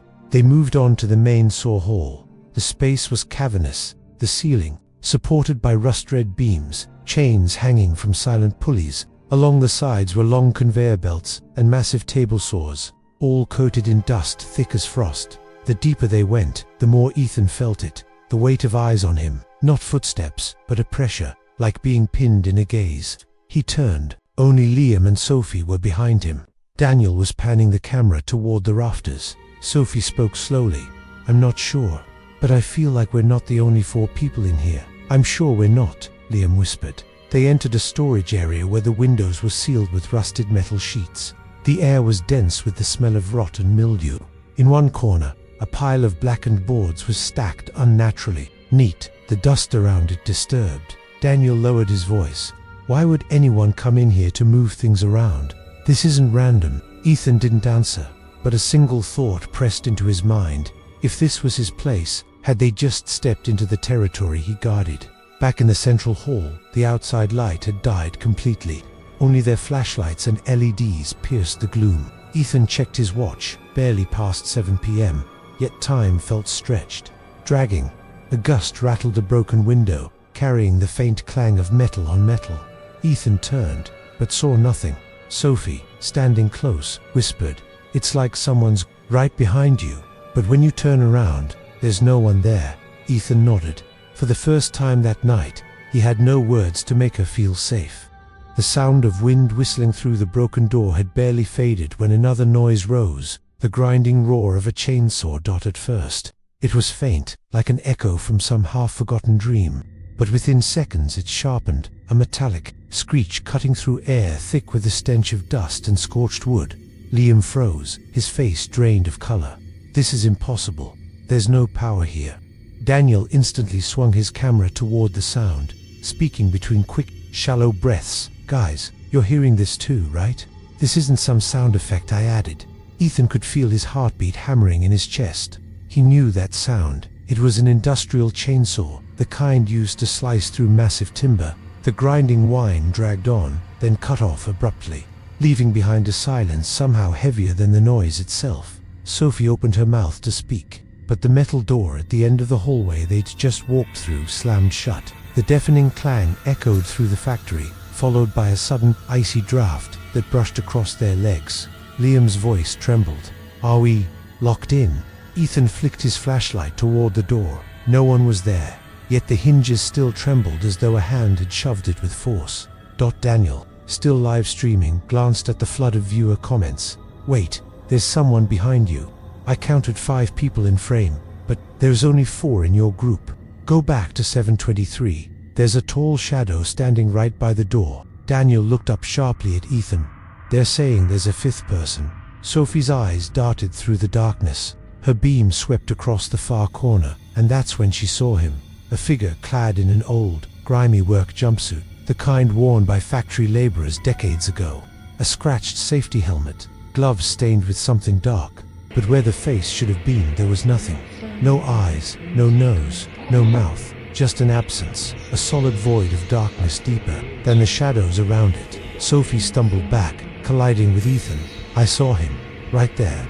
Ethan swung the flashlight toward the spot, only to reveal a patch of peeling wall. The air grew dense, heavy, like fog pressing in on them. Every footstep now echoed strangely, as though more than 4 people were walking. Daniel whispered. "I just replayed the footage. He was there, but he didn't move. He just watched." Liam's voice shook. "No face and no shadow." "Right." Sophie gave a faint nod, her eyes still fixed on the darkness where the figure had vanished. The chainsaw roared again, closer this time, its grinding teeth gnashing somewhere just beyond the next room. And beneath it, the slow, dragging scrape of footsteps on concrete, steady, unhurried, approaching. Ethan raised a hand for silence. The group stood frozen, listening to the sound draw nearer, and then stop. A man's rasping voice, tangled with the hiss of shallow breath, spoke directly into Sophie's ear. "No, way out," she screamed, spinning around. No one was there but Ethan, Liam, and Daniel. All saw the plume of white vapor curling from her mouth, though the air wasn't nearly cold enough for it. Liam clutched his camera tight, edging closer to Ethan. "I'm done, Cole. We need to get out now." Ethan glanced behind them. The main door was still there, but somehow it felt farther away. The hallway stretched impossibly long, the angles of the walls shifting in ways that made no sense. Daniel, struggling to maintain his host-like composure, stammered, "Maybe we should just step outside for a minute." Before he could finish, Ethan's flashlight went out. Darkness swallowed them whole, leaving only the dim, sickly glow of Daniel's live stream screen. In that faint light, Ethan saw it at the far end of the hall, a tall man-shaped silhouette, standing perfectly still. No face, no shadow, and this time it began to move, toward them. The tall figure emerged from the darkness, each step deliberate, heavy, yet eerily silent. Daniel's livestream flickered, the image flashing in and out, the audio breaking into warped static like a dying radio. Liam backed away, but then a hand, cold as ice, clamped around his wrist. The grip was so crushing he screamed, dropping his camera. The metallic thud of it hitting the concrete rang out sharp in the stillness. Ethan and Sophie lunged forward, pulling him back. When the hand released, Liam's wrist bore the deep, dark bruising of 5 distinct fingers. His breath came in ragged gasps. That wasn't human. The hand, it was freezing. From deep within the factory came a chorus of overlapping voices. At first, frantic screams, dozens of them begging for help all at once. Then groans, the screech of metal grinding, and threaded through it all, a long guttural laugh, so low it seemed to vibrate the air. Sophie clutched her audio recorder like a lifeline. "Do you hear that? So many voices, but no one's here." Daniel's hands shook as he panned the camera toward the darkness ahead, skimming through the streaming comments. "Sounds like it's from 1993. I heard someone yell, 'Help me. That shadow's back again.'" Ethan pulled the charred half-burnt journal from his bag, the one he'd found in the office earlier. His voice was tight, but steady enough to read aloud. "Boss made us work nights. No reason given. We were all dead tired." But he kept standing there in the middle of the floor. No shadow. I asked who he was. No answer. When I turned away, I heard footsteps right behind me. But when I turned back, he was in front of me. He reached out his hand, and everything was fire. Ethan shut the journal. No one spoke. Only the sound of quickening breath and pounding hearts filled the air. Then a violent gust blasted from deeper inside the factory, sending ash and scraps of burnt paper whirling into the air. For an instant, they saw them dozens of ghostly figures, scattered throughout the room, all in worker uniforms, their faces melted, burned, or grotesquely twisted. Some turned toward the group, mouths stretched in silent screams. Liam clutched his bruised wrist. "I can't take this anymore. We have to leave." Ethan started to answer, but from the far corner, the faceless figure appeared again. This time, he stood among the rows of chainsaws, Daniel's livestream light cutting straight through his body without casting any shadow. He tilted his head toward them. No eyes, no mouth, just a hollow abyss dot, and then every overhead light in the factory blazed to life at once, their sickly yellow glow flickering. Lining the rows of machinery stood dozens of faceless shapes, all turning their heads toward the group in perfect unison. The air inside the factory grew heavier as Ethan closed the scorched journal. The stale scent of old burned wood lingered, mixed with faint smoke from some unseen source. Liam kept rubbing his wrist, where the bruises shaped like fingers still showed clearly. Sophie stood close to the wall, her eyes darting constantly, as if searching for the origin of the strange noises. Daniel remained unusually silent, his gaze fixed on his phone screen, continuing to live stream to hundreds of viewers. Watching in real time, a loud noise erupted from the far end of the hallway, as if something metallic was being dragged across the floor. The harsh, grating sound echoed, then stopped abruptly, leaving a threatening silence in its place. "Let's check it out," Ethan said, trying to keep his voice steady. The group began to move, but as they rounded the corner, something heavy, possibly a rusted steel beam, dropped from above. It crashed down, throwing dust and splinters into the air, creating a temporary barrier between them. In the chaos, Sophie and Daniel were pushed down a side corridor, separated from Ethan and Liam. "Sophie, Daniel," Ethan shouted, but his voice was swallowed by the whistling wind and the metallic creaks from the ceiling. On Sophie's side, the darkness seemed to swallow everything outside the narrow beam of her small flashlight. Daniel walked ahead, still holding his camera. She could hear his breathing fast and uneven, but she couldn't tell if it was from exhaustion or fear. Suddenly, his camera jerked sharply to the left. Dot in the frame, a tall, broad-shouldered shadow figure, crossed the hallway just a few meters away. The most disturbing part was that it made no sound at all, as if its feet never touched the ground. On the other side, Ethan and Liam tried to find a way back. They followed a staircase leading up to the factory's old control room. The door was slightly ajar, revealing a dust-covered control panel. When Ethan pushed it open, a row of switches began flipping up by themselves, one after another. Click, click, click. Immediately, the fluorescent lights in the production hall flickered to life, but the light was unstable. Bulbs flashed in rapid succession, casting alternating patches of brightness and shadow, making the room look like a broken strip of film. "What the hell?" Liam muttered, his eyes fixed on the control board.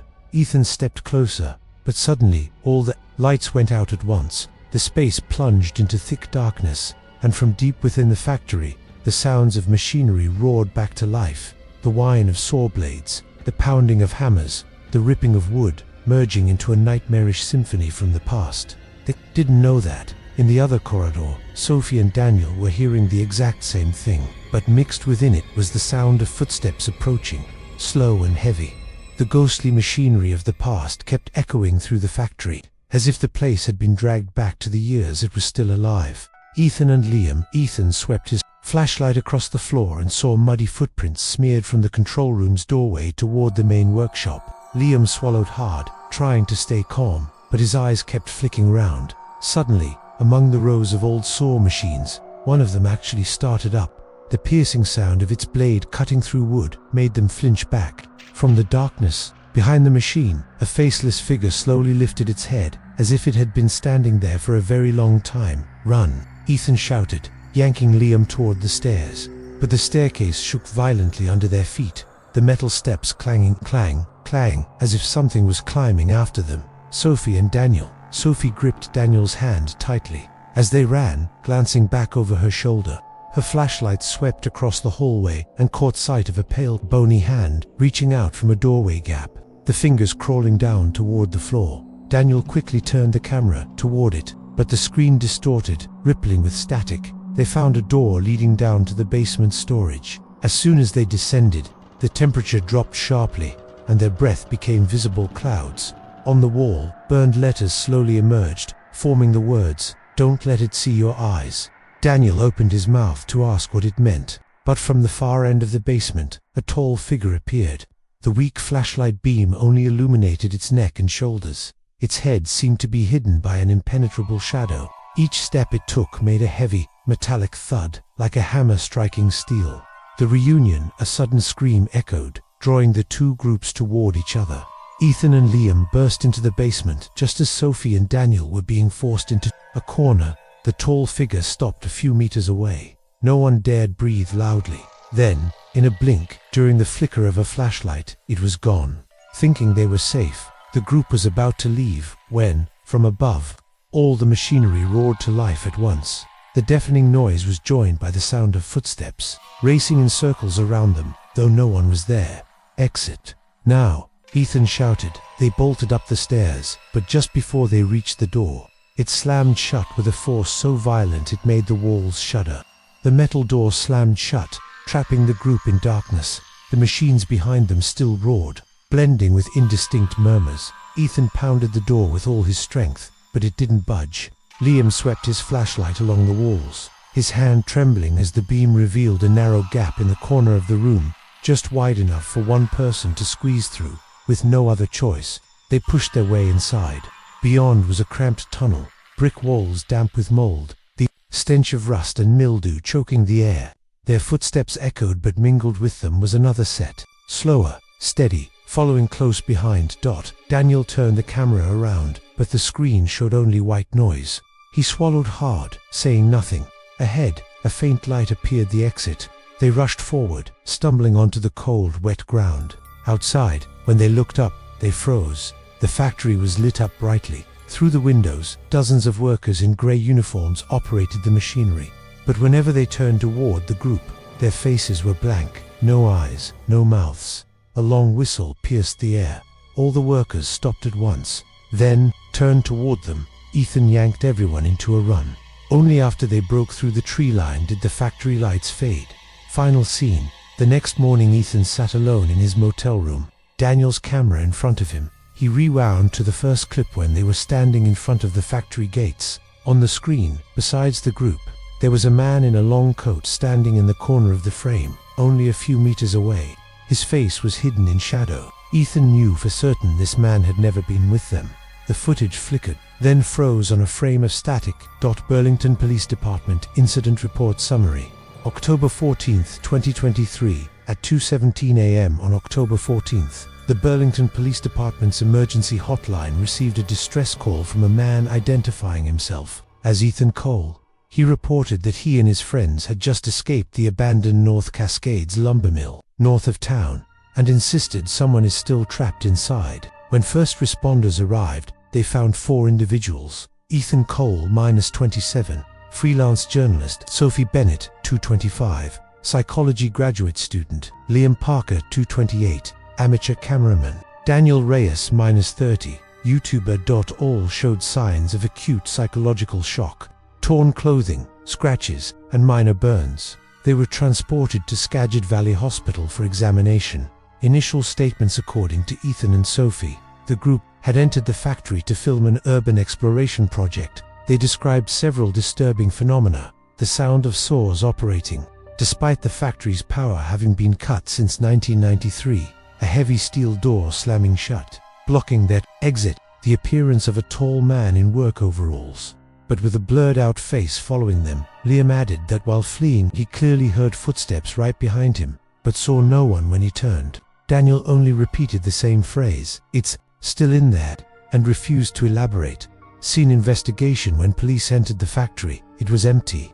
No trace of anyone besides the 4 survivors. However, the forensics team discovered a camera dropped in the middle of a hallway, showing the group running in panic. In one frame, a tall figure can be seen walking just ahead of Ethan, but image analysis could not identify the face. Multiple burned handprints on the metal walls, none matching the group's fingerprints. Brief sounds of machinery while investigators were on site, with no source located. Subsequent events 2 days later. At 3 a.m., Daniel Reyes vanished from his hospital room. Security cameras showed him leaving on foot, heading north. The factory has not been seen since. A week later, Liam Parker also disappeared from his home. No forced entry. His phone and belongings were untouched. Neighbors reported hearing footsteps in the yard around 2 a.m., but saw no one. Only Ethan and Sophie remained in contact with the police. Both suffered from severe insomnia and recurring nightmares of being trapped inside the factory. Ethan claimed he sometimes heard metallic knocking right outside his apartment window, despite living on the 3rd floor. Sophie admitted to seeing the faceless man standing on the street corner near her home on multiple occasions. Official conclusion: the case was filed as an unidentified incident. The North Cascades lumber mill remains sealed, but locals claim that at night, yellow light still spills through the broken windows, and shadowy figures move slowly inside. The report ends with a note from retired officer Harold Kim, who investigated the 1993 fire. "I told them whatever it is never left this place. It just decides who gets to leave, and who stays forever." They say the Blackwood River never gives back what it takes. On still nights, when the mist drapes over the water and the pines stand silent, a cry drifts across the Currenta woman's voice, raw with grief. Those who follow it vanish, their names added to a village's quiet roll of the lost. Ethan Walker did not come for ghost stories. He came for the science, for the untouched ecosystem deep in the Scottish Highlands. But the river does not care why you arrive. It only cares how far you'll go before you hear her. The road to Blackwood River was a narrow strip of gravel winding through endless stretches of dark pine and oak. Ethan Walker kept his hands steady on the wheel as the trees closed in around him, their gnarled branches clawing at the fading light. The sky above Scotland's highlands was overcast, a heavy ceiling of grey that seemed to press down on the land. The deeper he drove into Blackwood Forest, the more the world beyond it felt like a distant memory. He was here for work, not folklore. As a young biologist with a fascination for rare freshwater species, Ethan had received permission to conduct a survey of the river's ecosystem. Blackwood River, snaking quietly through the dense forest, had been largely unstudied for years. Remote, isolated, and almost forgotten by modern science. It was exactly the kind of place that could still hold secrets worth finding. The trail that led down toward the water was uneven, littered with fallen leaves and moss-covered stones. Every step was muffled by the thick carpet of needles underfoot. Somewhere nearby, the river murmured its presence a low, constant sound of water moving over stone, blending with the sigh of the wind that slipped through the treetops. Ethan paused to take a deep breath, savoring the scent of damp earth. Yet there was something else in the air, something heavier. The forest felt old, and not just in the way of trees growing for centuries.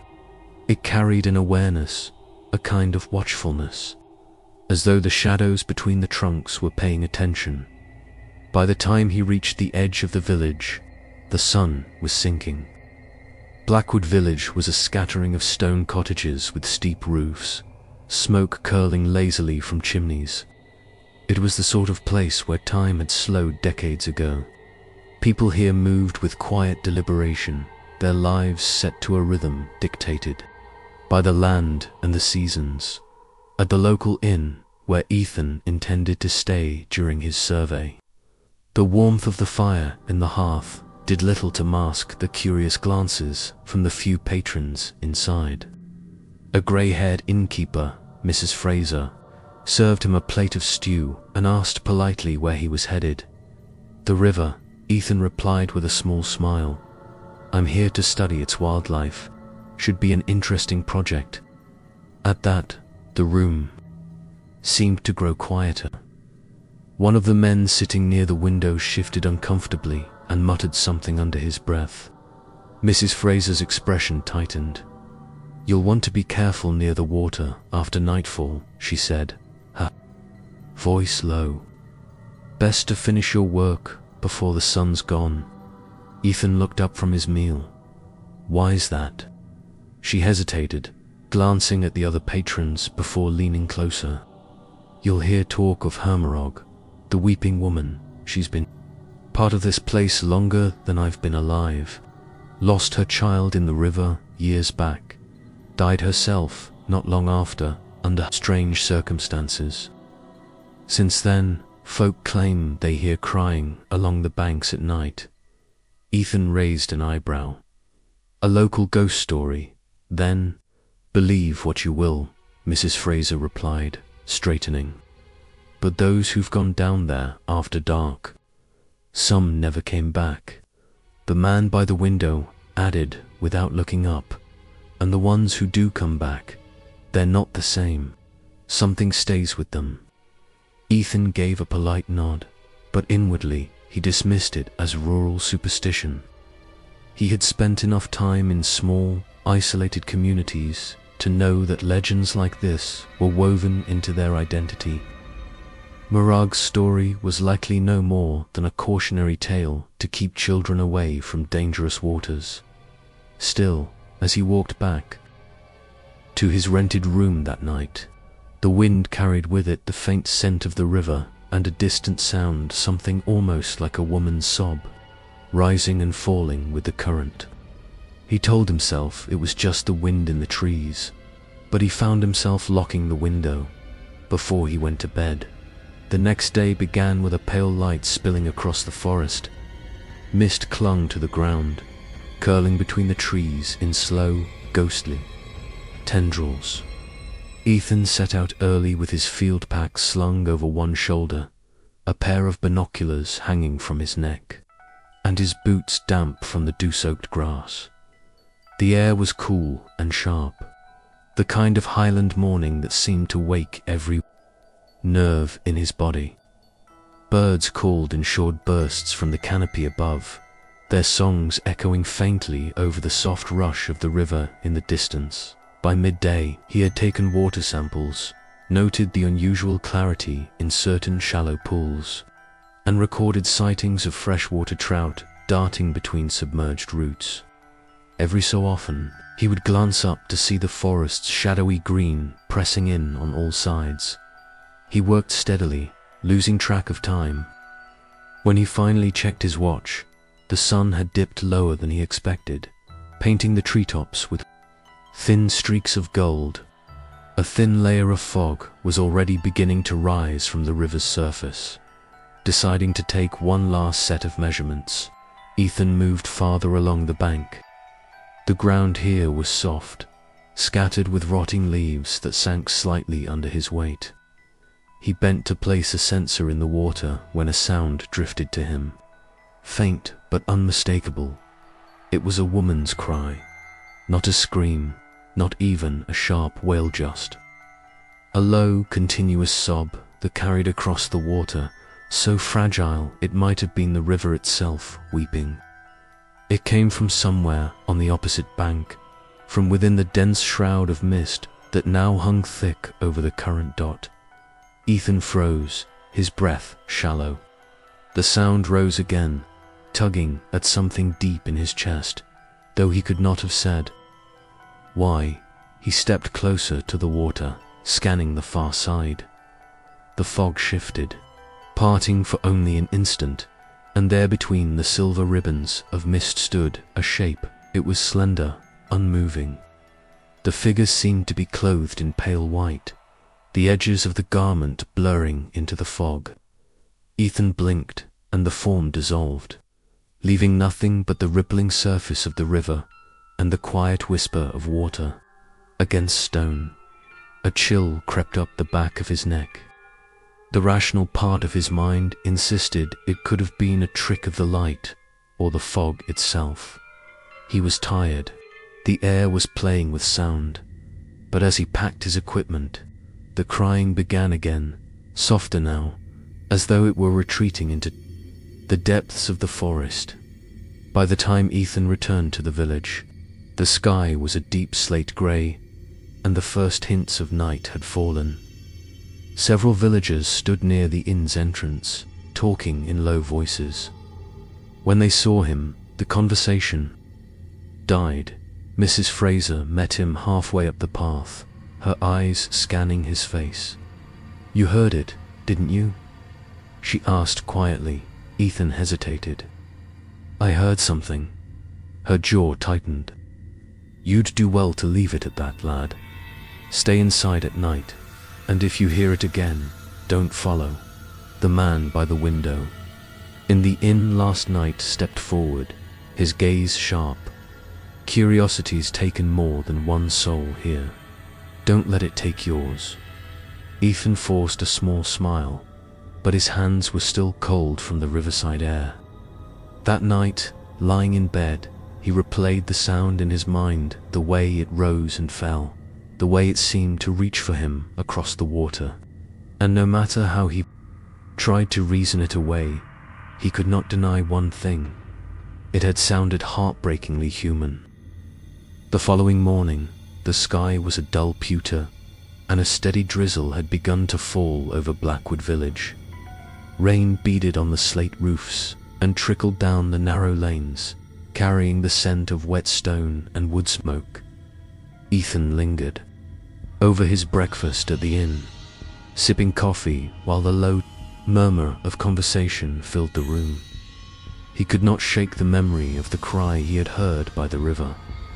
It lingered in his mind like a song half remembered, drawing him back toward the water, even as common sense urged him to stay away. As he was packing his notebook, Mrs. Fraser approached his table with a pot of tea and a measuring glance. "You won't be going out in this rain, I hope," she said. "Not until it eases," Ethan replied, then hesitated. "But I would like to know more about the story you mentioned. The woman by the river. Morag, was it?" Mrs. Fraser's lips pressed into a thin line. For a moment, she seemed ready to refuse, but then she sat across from him, her hands folded tightly in her lap. "Morag lived in a small wooden cabin by the eastern bend of the river," she began. "This was many years ago. She had a daughter, Lynn, no more than 8 years old. The girl was bright, sweet, always seen playing by the water. One night, during a sudden flood, Lynn was swept away. No one saw her again. The inn's fire crackled in the silence that followed." Ethan leaned forward. "And Morag, she searched the river for days," Mrs. Fraser continued, her voice low. "Barefoot, without food or rest, calling her daughter's name until her voice was raw. People tried to help, but she wouldn't let them. Then, one morning, she was gone. No sign of her anywhere. Some said she went into the water to join her child. Others claimed they saw her after that, standing in the shallows, crying, as if her heart had split in two." The man by the window, Mr. Campbell, looked up from his pint. "I saw her once," he said flatly, hair matted with mud, dress clinging to her skin. "She was holding something in her arms. Might have been a bundle of weeds, might have been." He trailed off, his gaze unfocused. Mrs. Fraser gave him a sharp look before turning back to Ethan. "Anyone who hears her crying is drawn toward the water. They say it's not a choice. It's like your feet forget how to turn away. And those who step too close." She shook her head. "The river takes them." Ethan tried to keep his expression neutral, but the details were unsettling. "You believe that?" "I believe the river can be dangerous," Mrs. Fraser replied, "and I believe Morag is still there. Whether you call her a ghost or something else, she's part of this place now." After she left, Ethan jotted notes in his journal, half for his research and half to keep the unease from creeping too far into his thoughts. He told himself it was just an old folk tale, shaped over the years into something darker than the truth. Yet, the conviction in the villagers' voices was hard to ignore. That afternoon, when the rain eased, Ethan wandered to the edge of the forest. The river lay ahead, its surface a dull silver under the clouded sky. Somewhere along its length had been Morag's cabin, now long gone. Somewhere along its banks a child had drowned, and a mother had vanished. The legend might have been exaggerated, but the grief at its core was real. And as the wind sighed through the trees, he thought he heard a faint echo of its sound of a woman's voice, carrying across time. That night, the moon was a pale, imperfect disk behind a shifting veil of cloud. Ethan lay in bed, staring at the ceiling, the sound of the river whispering in his mind. Sleep came and went in restless waves until, finally, he gave up. Something in him, a mix of curiosity and stubbornness, pushed him to see for himself what lay behind the villagers' warnings. He told himself it was for research, but the truth was simpler. He needed to know whether Morag was a shadow of grief or something far less explainable. He dressed in silence, pulling on his boots and a heavy jacket, and stepped out into the cold. The village was still, every window dark. Only the wind moved, carrying with it the damp scent of the river. The trail was a narrow thread of earth, winding between towering pines that seemed to lean closer with every step. Mist thickened as he neared the water, swirling around his ankles and climbing higher until it clung to his face like breath. The river emerged slowly from the white haze, its surface shifting in restless patterns. Ethan's breath formed small clouds in the air as he scanned the opposite bank. Then, through the mist, a pale outline began to form. It was slender, human, unmoving. The shape grew clearer, each step of the fog revealing more along.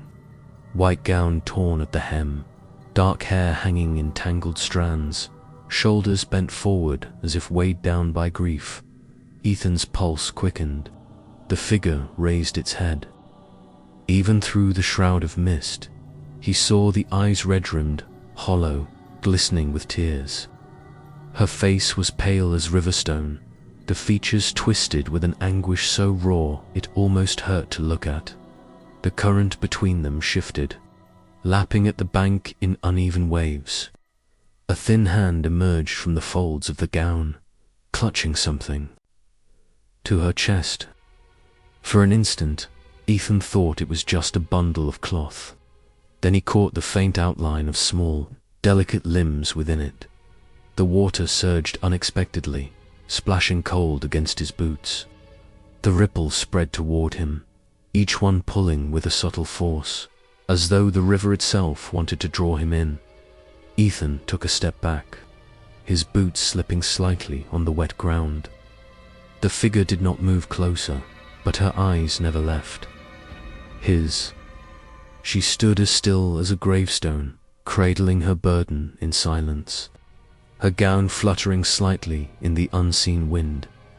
A shiver raked down his spine. He turned sharply and began to retreat along the trail, heart pounding in his throat.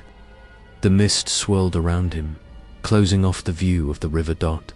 When he glanced back one final time, she was still there, motionless, watching the faintest glint of tears catching the dim moonlight. And in that frozen moment, Ethan knew he hadn't just imagined her. The next day passed in uneasy silence. Ethan tried to busy himself with his work, but his thoughts kept returning to the figure in the mist, the pale face, the hollow eyes, the bundle in her arms. Every detail felt etched into his mind with the precision of something real, not a dream or trick of the fog. By evening, a light rain had started to fall, tapping against the inn's windows. Ethan was hunched over his notes when a knock came at his door. It was Harris, a fellow researcher from the university who had arrived that afternoon. He was taller than Ethan, with an easy grin and a voice that carried a trace of skepticism about most things. "I heard you've been chasing ghost stories," Harris said as he stepped inside. Ethan didn't smile. "Not chasing, observing. And if you'd seen what I saw last night, you wouldn't be so quick to joke." Harris folded his arms.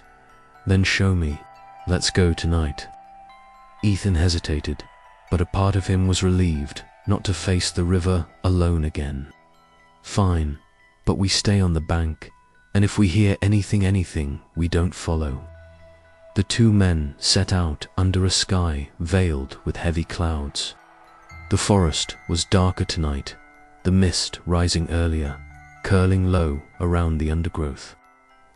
By the time they reached the river, the far bank was already invisible, swallowed by a wall of white. For a long while, there was only the sound of moving water and the occasional sigh of wind through the trees.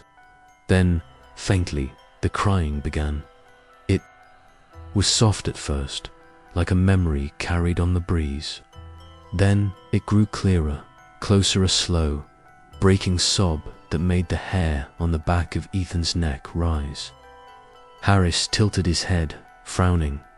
"That's not the wind," he whispered. The mist shifted. A pale shape moved within it, drifting closer to the opposite shore. Ethan's stomach tightened. The crying swelled, filling the air, wrapping round them until it felt like the river itself was breathing sorrow. Without warning, Harris stepped forward. "Wait," Ethan hissed, grabbing his arm. "I just want a better look," Harris muttered, pulling free. He moved toward the edge, the fog curling around his legs. The cry turned sharper, almost desperate. The figure became clearer, long. White gown, dark hair, the bundle in her arms. Harris froze, staring then the mist surged forward, swallowing him whole. "Harris," Ethan lunged after him, but there was only fog thick, cold, and wet against his skin. Somewhere ahead, Harris shouted, his voice high with alarm. It cut off abruptly, replaced by the roar of water. Ethan stumbled forward, calling his friend's name. His foot caught on something half buried in the mud. He bent and pulled it free, a silver bracelet, its surface slick with river water. The inside was engraved with a single word, Lynn. The crying changed then. It became louder, harsher, as if the voice was no longer mourning but calling, commanding. The sound filled the forest, echoing from every direction. A sudden force struck him from behind, sending him sliding toward the bank. His hands clawed at the mud, fingers closing on something cold and smooth. For an instant, it felt like a human hand, sea lifeless, gripping his. In return, with a desperate shout, Ethan tore himself free, scrambling up the slope until the river was a shadow behind him. The crying faded, but its echo stayed in his bones. When he finally reached the edge of the village, his lungs burned and his legs shook. Harris was gone. Only the bracelet remained. The following morning, a weak sun filtered through the clouds, but it brought no warmth. The village was quieter than usual.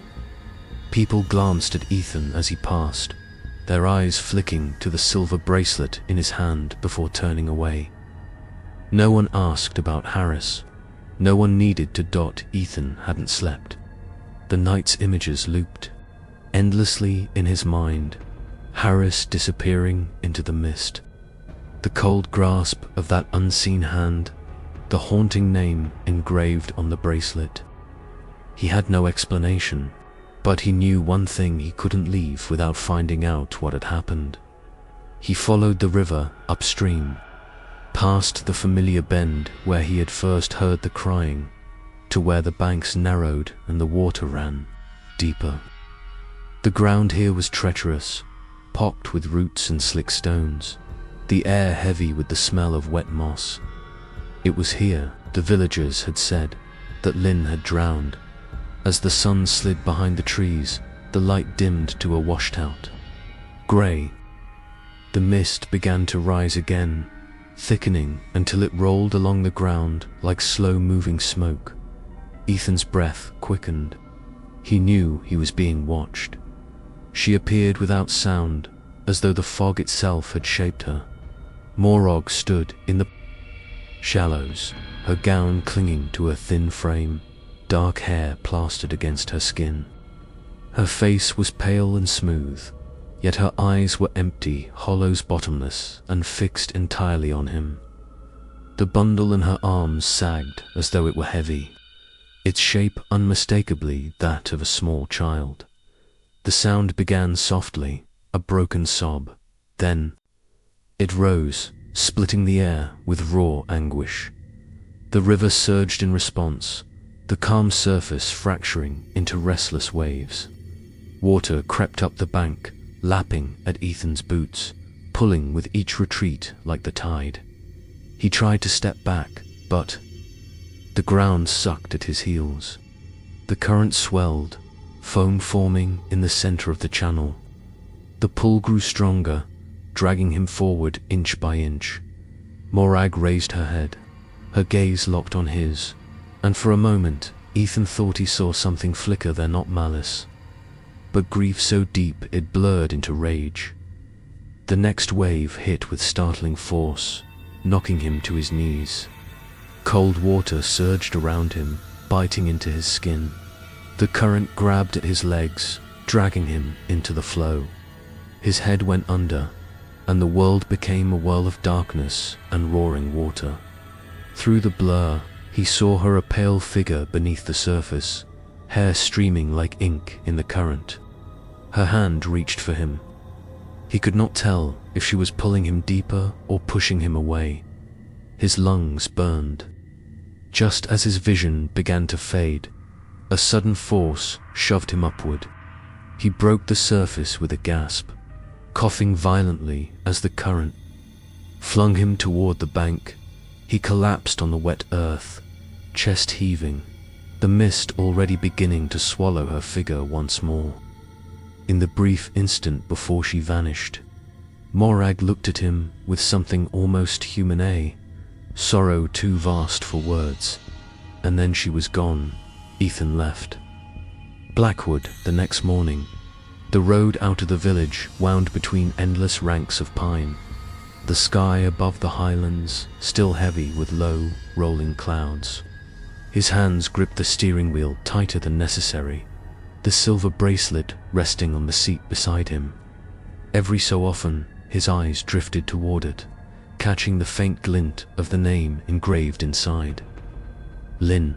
He hadn't spoken to anyone before leaving. The villagers had offered no questions, only silent, watchful stares as he passed. It was as if they already knew the answers, as if Harris's absence had been inevitable from the moment he'd set foot by the river. The further he drove, the lighter the air felt, but the weight inside him didn't lift. Sleep had been impossible the night before. Every time he closed his eyes, the sound returned, the slow, aching sob that had filled the mist. The momentary pressure of cold hands pushing him toward the surface. She had saved him, or she had let him go. He wasn't sure which. By the time the village was far behind, the forest thinning into rolling moorland, the sound still clung to him. It followed him into waking moments, threaded itself through the hum of the engine, and lingered in the spaces between heartbeats. That night, in a hotel miles away from Blackwood, Ethan lay awake, staring at the ceiling. Rain tapped softly against the window. At first, he thought the rhythm was all he heard. Then, faintly, came the sound. It rose from nowhere, low and fragile at first, then deepening into the same mournful cry that had haunted the banks of Blackwood River. It was not in the room, nor outside, but somewhere between, a sound that lived in his head and yet was far away, carried on a current only he could hear. Ethan pressed the bracelet into his palm until the metal bit into his skin. His heart pounded, his throat tight. The sobbing faded slowly, but it did not disappear. He knew it would return. Somewhere more was still waiting by the water, her grief unending, her voice a lure to anyone who wandered too close.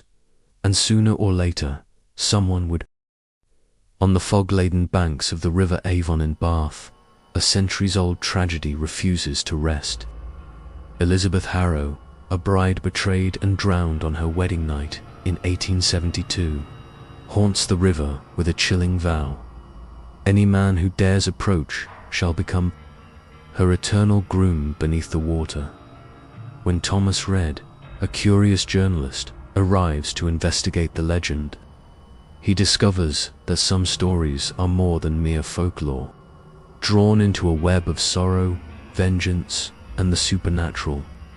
Thomas and local historian Claire Donovan must confront a bride whose curse has lasted over 100 years and who will never forgive. The River Avon was shrouded in a dense, ghostly fog that rolled in from the moors like a living thing. The moon was little more than a pale smudge above the clouds, its light broken and distorted in the black water below. The current slapped rhythmically against the stone embankments, a sound not unlike hushed voices, whispering secrets no man should ever hear. Thomas Reed stood by the railing of Pulteney Bridge, clutching his notebook, the chill of the night cutting through his coat. He was a man who had chased ghost stories across Europe, always skeptical yet always fascinated. Folklore, superstition, whispered tales of curses, they had filled his articles, brought him small notoriety, and kept him searching for the next legend. The River Avon, however, felt different. The weight in the air pressed down on him as though the river itself were aware of his presence. Earlier that evening, he had sat in the corner of a smoky tavern, listening to the locals. Their voices had lowered when the subject of the river came up. One old man, his hands trembling as he held his pint, muttered, "Best keep your eyes shut at night when you walk past the Avon. She don't like to be looked at." Another leaned closer, his tone half warning, half confession. "There's something under that water. Don't ever call her name. Don't even think it." Thomas had smiled politely, scribbling notes in his pad. He had heard such warnings before in other towns and villages. But there had been something in their eyes, not the mischievous gleam of men telling tall tales, but the fear of people who truly believed what they were saying now. Standing at the water's edge, he felt that same unease crawling under his skin. The fog clung to him, damp and icy, muffling the world until the only sound left was the water's endless whispering. He shook off the chill, crossed the bridge, and found his lodging, a crooked old inn tucked against the riverbank, its stone walls glistening with moss. The innkeeper, a gaunt woman with sharp features, handed him his key without much ceremony. When Thomas asked about the legend of the drowned bride, her lips tightened and she only said, "Best not ask questions you don't want answers to." His room overlooked the river.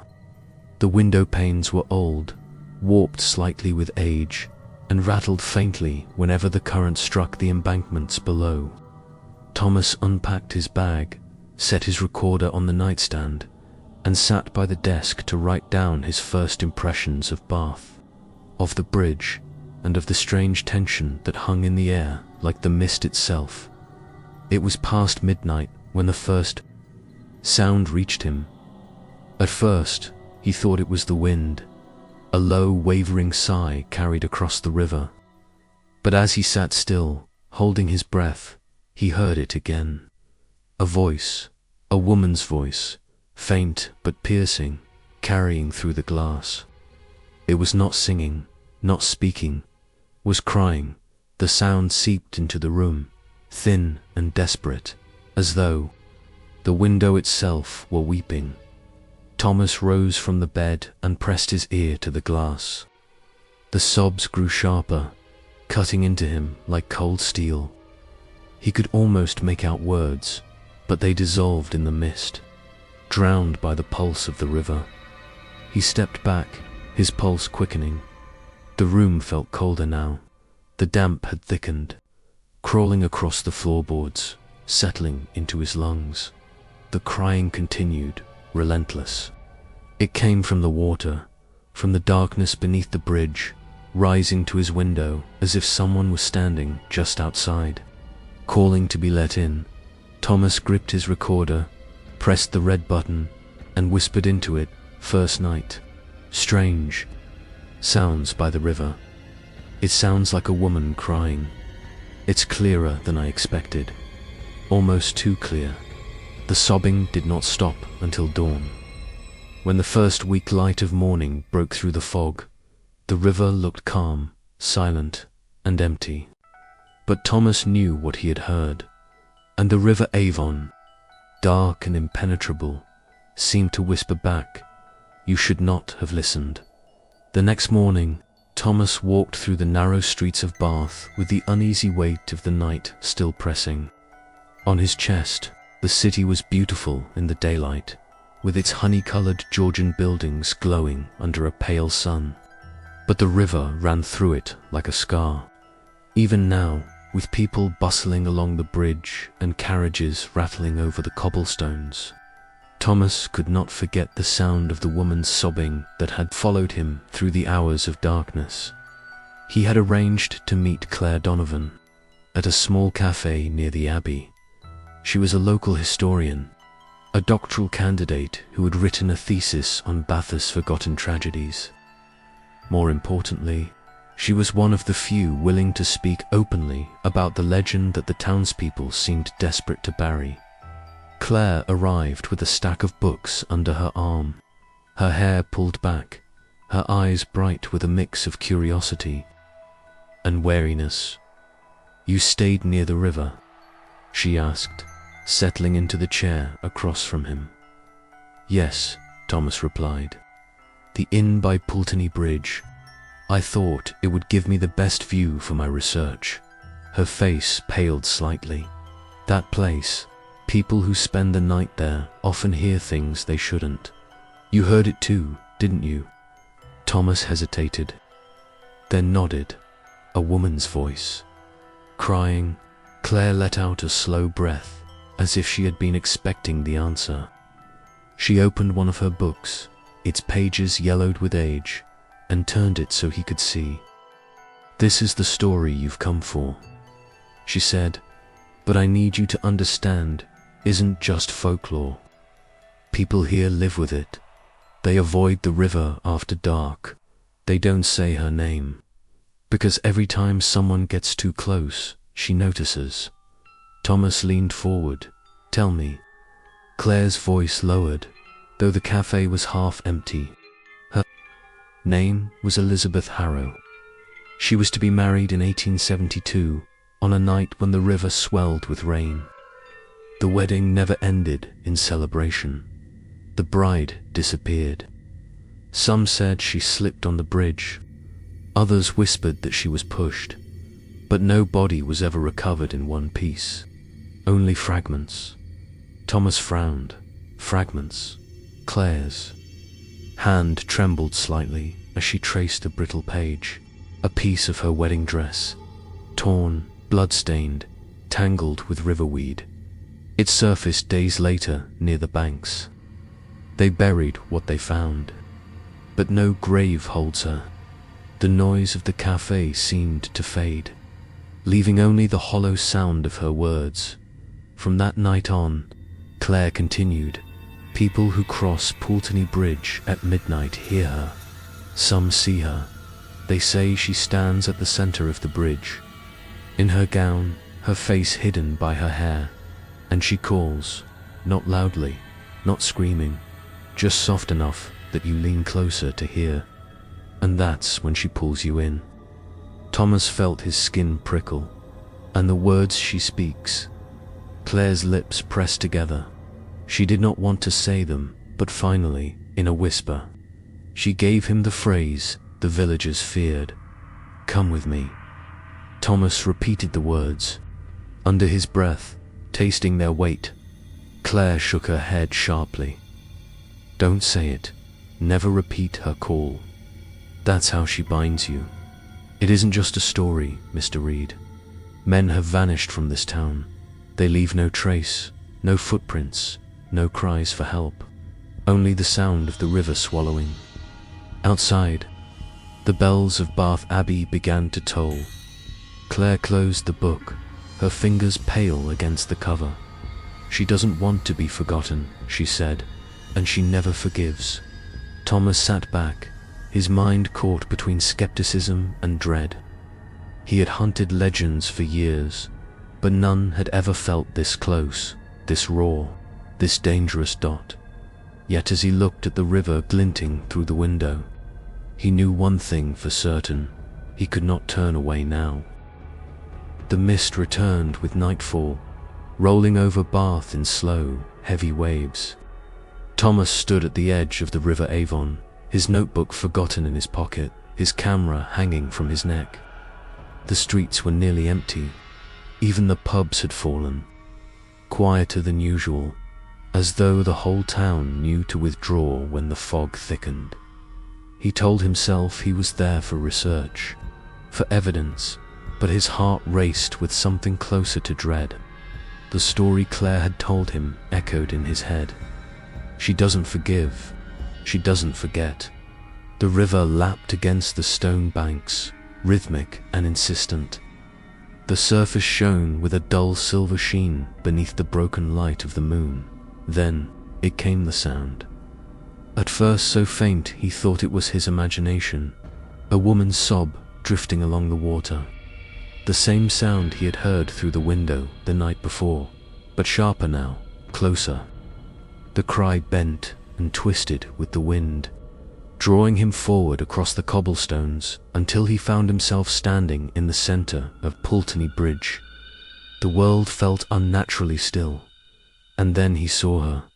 A pale figure stood at the far end of the bridge, white gown heavy with dampness, fabric dragging across the stone. Her hair hung in long blackened strands, clinging to her shoulders, covering her face. She did not move. She did not breathe. She only stood in the mist, as though she had risen from the water itself. Thomas raised his camera with trembling hands. The lens focused. The shutter clicked, a sound like splitting glass rang out. The screen fractured, a jagged crack tearing across it. The camera wind, the image distorted. Then, just before the display went black, a face filled the viewfinder. Bluish skin, swollen lips, eyes rolled back. The face pressed against the lens as if the dead were trying to climb through. Thomas stumbled backward, the camera slipping from his grip, clattering to the stones. He snatched it up, but the screen was gone. Nothing but black and broken lines. His pulse thundered in his ears. He turned to run, but the bridge stretched before him like a tunnel of fog, endless and suffocating. The sobbing rose higher now, surrounding him from every side. Back at the inn, shaking and drenched in cold sweat, Thomas sat at the desk and pressed play on his recorder. The tape hissed. Then a drip, drip, drip, like water falling from a great height, and then came the voice, not sobbing now, but whispering low, deliberate, heavy with possession. "You are mine." The words poured into his ears, each syllable cold as the river itself. Thomas dropped the recorder, heart hammering, but the voice went on, echoing even after the tape clicked off, as though the river had already seeped into him. The morning light offered no comfort. Bathurst's golden stone facades seemed less radiant, dulled beneath a heavy sky. Thomas hadn't slept. The recorder still sat on the desk where he'd dropped it, silent and accusing. Even in the bright of day, he swore he could feel the words vibrating in his bones. "You are mine." Claire noticed his exhaustion the moment she met him outside Bath Abbey. "You look like you've seen her," she said quietly. Thomas tried to laugh it off, but the sound was hollow. "Maybe I did." She studied him, then gave a small nod as though she had expected that answer. "Come with me, there's something you need to see." They walked together through narrow streets until the Abbey bells faded behind them. At the edge of the old quarter, Claire pushed open a heavy wooden door and led him into a dim church library that smelled of dust and candle wax. Rows of shelves leaned with age, their books swollen and cracked from damp.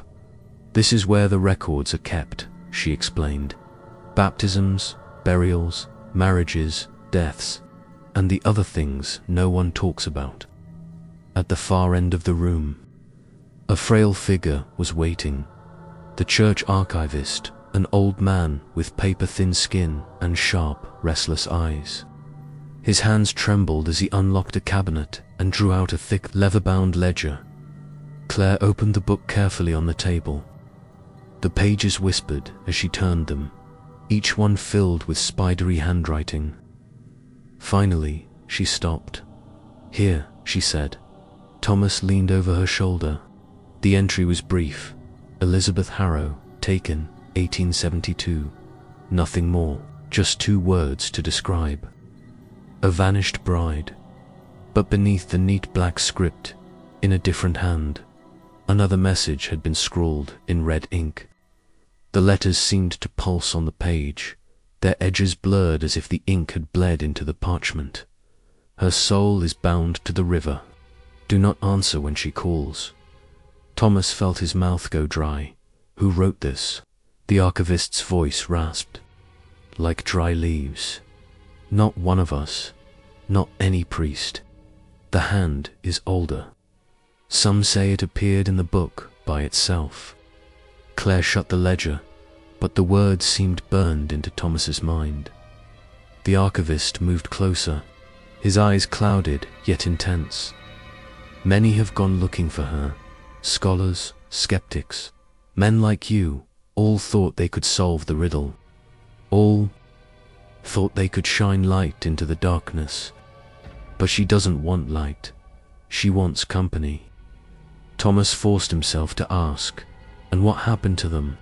The old man's face sank into shadow. "They went missing, one by one. The river takes what it is owed. Their names are never written here, because no bodies were ever found." The silence stretched, broken only by the groan of the building's timbers. Thomas backed away from the table. He had wanted truth, a story, something to fill the pages of his next article. But what he had found was no longer legend, a warning written in blood, as they stepped back into the grey light of the street. Claire's expression was grim. "She called you, didn't she?" she asked. Thomas didn't answer, but the ache in his chest, the memory of that voice, told her everything she needed to know. Rain threatened in the sky that evening, low clouds pressing against the rooftops of Bath. Thomas and Claire sat in a quiet corner of the inn, both too unsettled to touch their drinks. The ledger's crimson warning still lingered in their minds. The door creaked open, and a tall man in a dark coat entered. His presence drew immediate attention. Stern jawline, greying hair, and the heavy step of someone used to command. He scanned the room until his gaze found Thomas. "Mr. Reed," he said, voice low, heavy with authority. A word, Claire's. Expression tightened. "Inspector Harrow," she whispered. They followed him into a back room lit by a single oil lamp. The inspector shut the door and stood with his back to it, as if to block their escape. His eyes were hard, but beneath the Steel lay exhaustion and guilt. You've already seen her, haven't you? Harrow asked. Thomas hesitated, but Claire spoke for him. Yes, and she's marked him. The inspector swore under his breath and dragged a chair closer. He sat heavily, rubbing his temples. Then there's no point in silence anymore. You deserve the truth, though it won't save you. He looked at Thomas with eyes burdened by generations of shame. Elizabeth Harrow was my blood, he said. My ancestor. The story you've heard is only half of it. She wasn't just a bride who drowned. She was betrayed. The room seemed to contract around his words. Her groom Arthur, Harunava, wanted her. The marriage was forced, arranged to strengthen the family's wealth. On the night of the wedding, after the vows were spoken, Arthur confessed his love for another woman. Elizabeth begged him to honor their union, to stay, but he dragged her to the river. Some say she fought, others say she prayed, but Arthur, his voice faltered. Arthur pushed her, held her under until the river claimed her. Claire covered her mouth, horrified. Harrow's voice grew heavier. He thought he could be rid of her, bury the scandal, and marry again. But death didn't silence Elizabeth. Her body was broken, but her spirit, it rose. The river became her veil, her tomb, her altar. She vowed she would never forgive thee. Harrow line. And every 7 years, she takes one man, drowns him, makes him her husband beneath the water. A groom for eternity. Thomas's chest tightened. And you think, she's chosen me? The inspector's eyes didn't waver. The crying, the voice on your recorder, the marks she leaves. Yes, you're already hers. The curse is awake. Again, and you were foolish enough to answer her call. The oil lamp flickered. For a moment, shadows moved across the wall like long fingers stretching out to claim them. Claire whispered, "Is there no way to stop her, to break the cycle?" Harrow shook his head slowly. "We've tried. Priests, rituals, fire, but you cannot break a vow made in blood and betrayal. She doesn't want release. She wants vengeance. She wants a groom." Thomas felt the air thicken, as if the river's damp breath had followed them inside. Somewhere beyond the inn's walls, thunder rolled. The storm was coming, and with it, the bride. The storm broke the following night. Rain battered the windows of the inn, each drop striking the glass like fingernails. Wind howled through the streets of Bath, rattling shutters and sending the smell of the river wafting inland. Inside the inn's parlor, a circle of candles flickered on a warped wooden table. Their flames bent and sputtered as though they, too, feared what was to come. Thomas sat across from Claire, his recorder ready, his camera useless since the night on the bridge. Beside them, Inspector Harrow lingered near the door, arms crossed, unwilling but unable to stay away.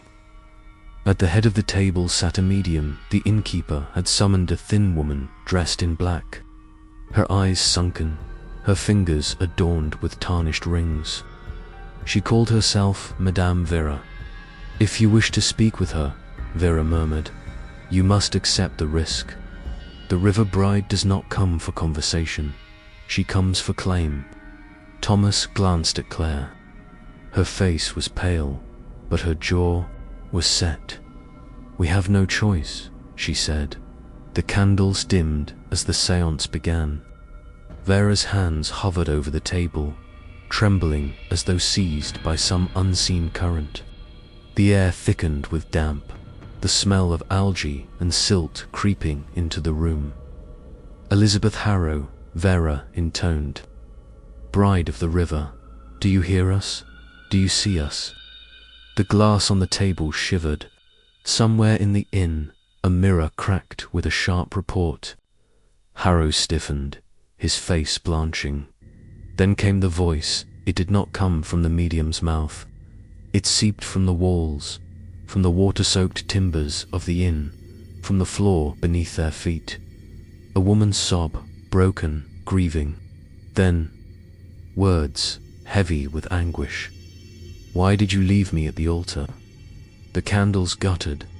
The parlor seemed to tilt, shadows bending unnaturally. Vera's head snapped back, her mouth open in a silent scream as something pressed through her, using her as a channel. Why? The voice cried again, this time so close that Thomas felt breath on his cheek. Claire gasped, clutching her throat.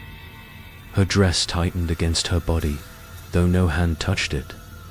The fabric bunched and twisted as if grasped by unseen fingers, pulling her down, pinning her to the floor. Claire. Thomas lunged forward, trying to pry her free, but the force only tightened. Her face turned red, her limbs thrashing as though she were drowning in invisible water. The inspector roared and tried to tear her away, but the cold spread to him as well. His hands recoiled as though burned by ice. Across the table, the medium's voice erupted, layered with another, deeper tone. You left me to die. You will not leave again. None of you will.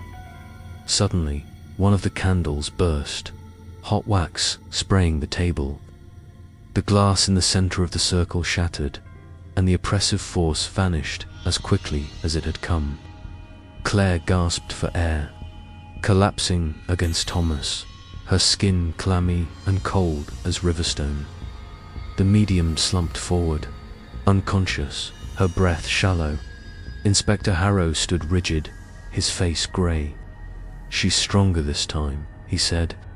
She's already dragging you under, even while you breathe. Thomas looked down at Claire, at the damp stains spreading across her dress as though she had been pulled from the river itself. He knew then that the seance had not summoned Elizabeth. It had only opened the door wider. The storm raged without mercy. Rain slashed across the streets of Bath, turning cobblestones into slick rivers. Thunder rolled through the sky like the pounding of a colossal drum, and the river Avon swelled with violent hunger, frothing against its banks as though desperate to break free. Thomas clutched his camera, though it was cracked and half broken, and ran toward the bridge. Claire shouted after him, but her voice was swallowed by the wind. Something compelled him forward, whether the journalist's need for proof or the curse's invisible tether. He no longer knew. All he felt was the pull of the river. When he reached the water's edge, the fog parted in a slow, deliberate sweep, revealing the figure waiting for him. Elizabeth Harrow emerged from the heart of the storm. She rose from the black water as though gravity had no claim on her, her gown sodden and heavy, trailing behind in tatters streaked with silt and riverweed. Her eyes glowed a lifeless white, fixed on Thomas with an intensity that froze his breath. Her skin shimmered with a pale blue sheen, mottled and bruised like something long drowned. She stepped onto the stone embankment, each footfall leaving behind a wet stain that spread unnaturally wide, as though the river itself seeped up to meet her. Her lips parted, and the cry that had haunted Thomas for nights tore through the storm. Come with me. The voice cut into him like a blade. His body shuddered. His legs moved without his will, dragging him closer to the edge. No. Claire's voice rang out, shrill and desperate. She appeared from the mist, clutching Thomas's arm with both hands, anchoring him. But Elizabeth's hand shot forward, pale and water-slick, and seized his wrist. The touch was ice. The chill burned through his veins, spreading from his arm to his chest, freezing his heart in its grip. Thomas screamed as the world tipped and the river swallowed him whole. The Avon closed over his head, heavy and suffocating. In the depths below, pale faces stared back at him. Dozens of men, their eyes opened wide, mouths frozen in eternal silence. Their bodies drifted around him, caught in the current, hands reaching as though to drag him deeper. He saw wedding bands still clinging to swollen fingers, tattered clothes, scraps of white fabric entwined with bones, the drowned husbands of Elizabeth Harrow. And then she was there, inches from him, her hair fanning out in the water like a black veil, her face pressed close to his, lips curved into a smile too cold to be human. Her voice carried through the depths without sound, a whisper inside his mind. "You are mine." His lungs burned, his body convulsed, fighting for air. But the current bound him, pulling him deeper into her kingdom. A sudden force wrenched him upward. Claire's arms locked around his chest, dragging him, kicking, clawing toward the surface.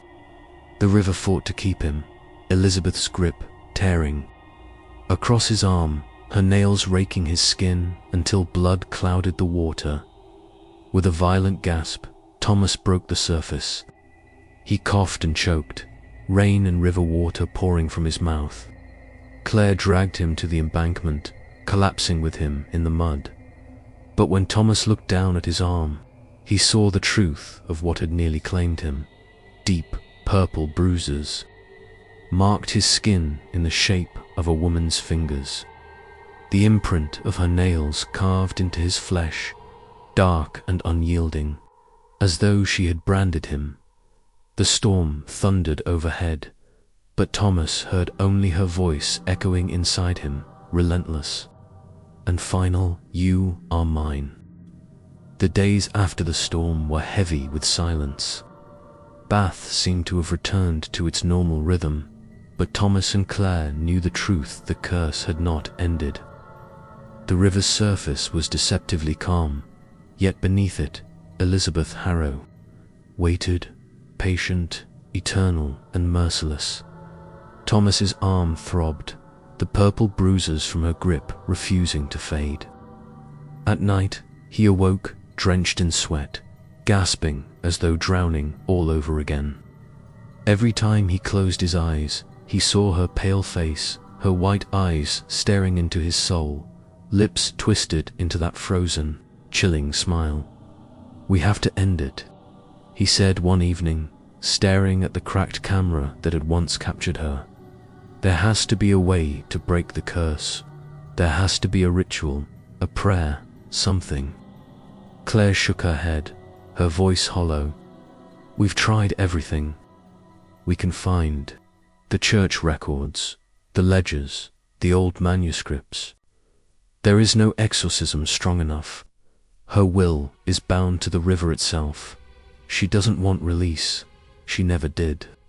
Thomas felt a chill crawl along his spine. Then what does she want? Claire's eyes met his, wide with fear. Vengeance. She promised herself she would never forgive the Harrow line, and she will never forgive anyone who dares to approach her river. She's marking anyone who comes near as her next groom. That night, Thomas tried to sleep, but the haunting began anew.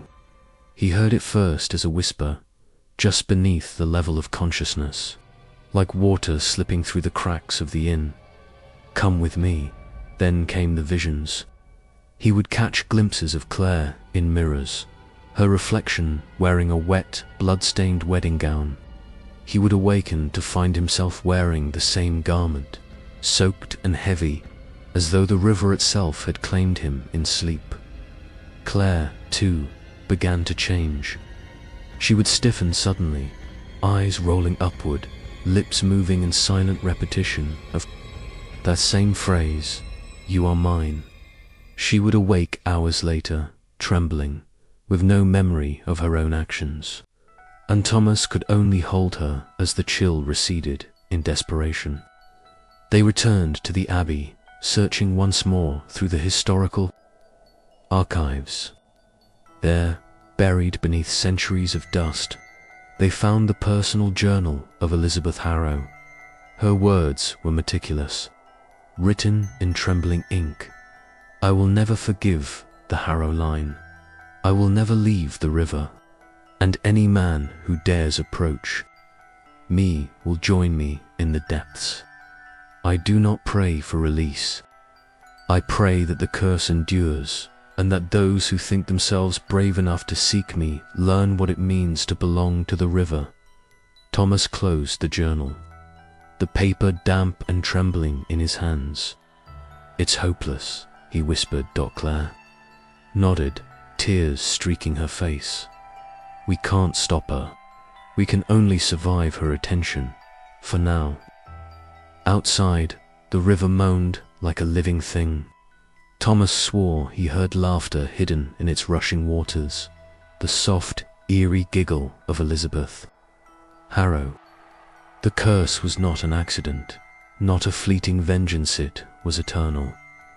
And in that moment, both Thomas and Claire understood a terrifying truth. The river did not want them to leave. It wanted them marked. It wanted them to belong to Elizabeth Harrow. The night fell heavy over Bath. The fog rolled in thick from the river, swallowing street lamps and muting the city's usual glow. Even the river itself seemed different, darker, hungrier, as if anticipating something. Thomas had resolved to leave. Every nerve in his body screamed that Bath held no safety for him, that the curse had claimed too much already. Claire helped him pack in silence, her hands trembling as she folded his coat. Thomas, she whispered, her voice tight. Be careful. Don't answer her if she calls. He nodded, though he knew it might already be too late. By the time they reached the inn's door, the wind had picked up, carrying the scent of wet earth and river silt. Somewhere in the distance, water slapped against stone as if in applause. They hadn't gone far when Thomas froze. A figure moved in the fog, possibly white, impossibly still. The bride, Elizabeth Harrow, emerged from the mist, her gown soaked and trailing behind her in dirty rags. Her eyes, hollow and white, locked on him. She raised a hand, skeletal and dripping, pointing directly at Thomas. Thomas, whispered the wind. The voice was unmistakable, though the fog distorted it. Come with me. Thomas felt his legs betray him, moving forward even as his mind screamed to stop. Claire grabbed him, but her hands passed through his shoulders as if they were not solid. The world tilted, and he could feel the river reaching up, pulling him toward its waiting depths. From the mist, Inspector Harrow appeared. He shouted, "Do not go near her." But even his voice was swallowed by the roar of the river. Thomas tried to resist, but the bride's hand found him, icy and relentless. His vision swam as he felt himself drawn forward over cobblestones and into the water's edge. The Avon surged up around him, and he realized he was moving without choice, as if the river itself carried him. Claire screamed, chasing him, but the ground shifted beneath her feet. He saw her eyes, wide and terrified, reaching for him. He opened his mouth to call back, but no sound escaped. Behind him, Elizabeth's smile widened, cruel and final. Harrow's warning went unheeded. Thomas stepped into the water, and it closed over his head. Darkness enveloped him, and he felt the cold hands of the river tugging at his limbs. Somewhere above, Claire's voice was a faint echo, screaming his name. Hours later, the fog lifted slightly, revealing a silent riverbank. No footprints led away from the water. The only sign that Thomas had been there was the faint swirl in the river, like the remnants of something dragged beneath the surface. All that remained on the embankment was a single wet footprint, and in the distance, the faint glimmer of a white gown disappearing into the depths. No one in Bath saw Thomas Reed again, and when people passed the river that night, all they could hear was the soft, eternal whisper carried by the current. "You are mine." Weeks passed, but Bath felt emptier than ever. The fog still clung to the river at night, heavier than before, as if the city itself held its breath. Locals whispered of Thomas Reed, the journalist who had vanished from Pulteney Bridge. News outlets ran brief reports, calling it a mysterious disappearance, but no one found a body, no one found a trace. Then the camera was discovered.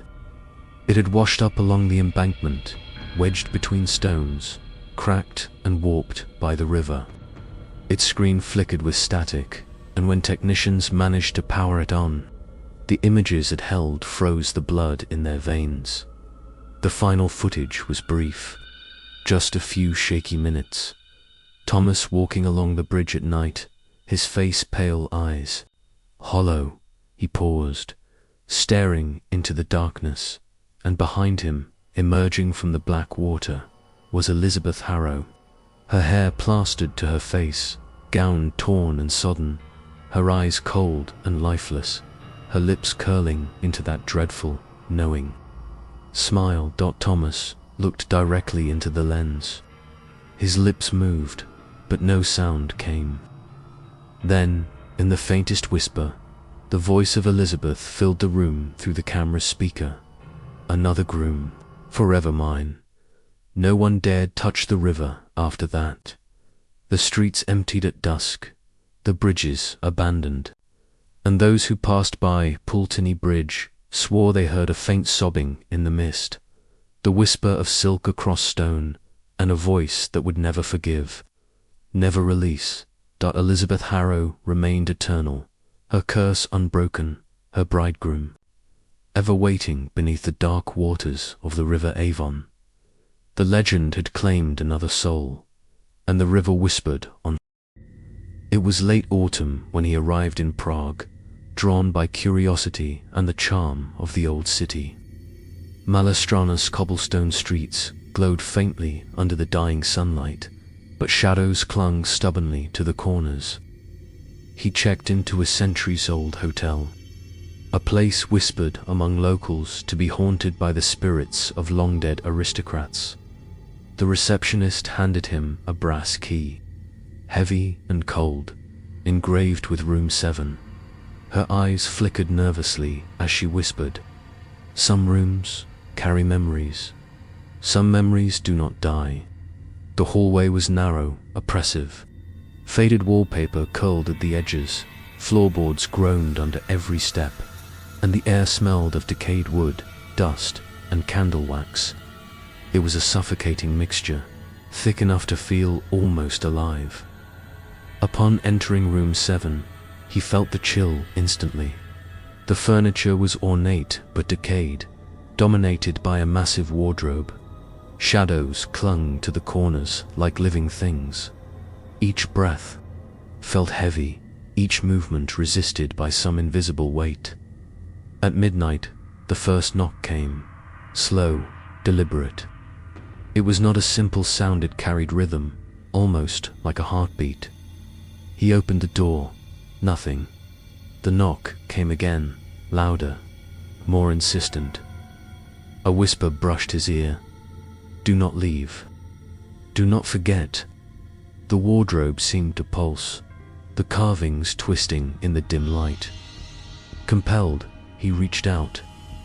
Instantly, a vision consumed him. A woman with pale, terrified eyes, clawing at the walls, screaming silently. Blood-red streaks appeared on the floorboards, flickering like fire under shadowed corners. The knocking became a relentless rhythm, soft breathing joined, irregular, almost human but chilling. He turned toward the wardrobe. Its doors creaked open by themselves. A shadowy hand stretched toward him, then vanished. Hours passed. He tried to leave, but the doors resisted. The windows rattled, though no wind blew. Time warped. The room stretched and shifted, and whispers filled the corners. Angry, pleading, insistent voices from another world. By dawn, the room fell silent. Room 7 looked ordinary, yet the brass key in his hand was unnaturally cold, burning with an icy warning. He left trembling, but the memory followed him relentlessly. Every night, the knock returned, slow, measured, calling him back. He returned to Prague months later, seeking closure. The hotel staff denied any Room 7 ever existed.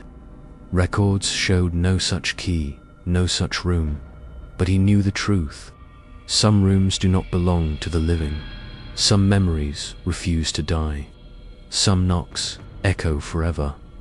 Even now, years later, when he closes his eyes, he hears it, the measured knock, like a heartbeat of the past, pulling him back, reminding him that some horrors are not confined to time or space, that some doors, once opened, never close. It happened in the mist-shrouded highlands of Scotland, in a village long abandoned. The locals never spoke openly of it, but whispers told of a plague in the 19th century that had wiped out every soul. Houses were left to rot, roofs collapsed under moss and ivy, and the narrow streets twisted through the fog like the bones of a forgotten body. A researcher, drawn by curiosity and the thrill of discovery, ventured alone into this desolate place. By day, the village seemed almost peaceful, the sun struggling through the ever-present mist. But as evening fell, a strange tension hung in the air, heavy and oppressive, as if the village itself was holding its breath. The final house on the winding street was different. Its wood was dark, warped and old, the door blackened by fire and weather. Local legend said the door would knock at midnight, summoning spirits of those long dead, calling any visitor foolish enough to listen. As twilight deepened, he approached. The air grew sharp with cold, and a faint smell of charred wood and damp earth seemed to seep from the walls themselves. He hesitated, sensing eyes watching him from the darkness, though no living soul remained. Night fell fully. Thick fog enveloped the village, swallowing the streets and walls, leaving only the faint outlines of crumbling houses. A distant rustle, footsteps echoing where none could tread, whispered through the mist. His pulse quickened. Exactly at midnight, the door knocked, slow, measured, untraceable. The sound seemed to come from everywhere and nowhere at once, vibrating through his bones. Trembling, he opened the door just a crack. Empty, yet the knocking returned, louder, echoing from every corner of the village, as if unseen hands were reaching for him. Shadows moved in the fog, children darting past, women weeping silently, but whenever he looked directly, they vanished. Whispers called his name, faint but urgent. Laughter, distant and cruel, rattled the mist. You should not be here. Do not disturb us. The temperature dropped. His breath turned to mist. The fog thickened, twisting the streets, elongating the houses, making the world around him feel unreal, like a reflection warped in a dark mirror. The door creaked, alive, expanding and contracting as if breathing. Invisible hands pressed against his shoulders and back, pulling, tugging him toward the house, urging him inside. He stumbled backward. The fog closed in, suffocating. In a fleeting moment of horror, he glimpsed faces pressed against the windows, eyes hollow, mouths open in silent screams. The whispers grew into murmurs, murmurs into wails, echoing through the streets and inside his skull. Hours, or perhaps minutes, passed. Dawn finally arrived, fragile and pale, breaking through the mist. The village appeared empty once more, quiet under the sun. He fled, not daring to look back.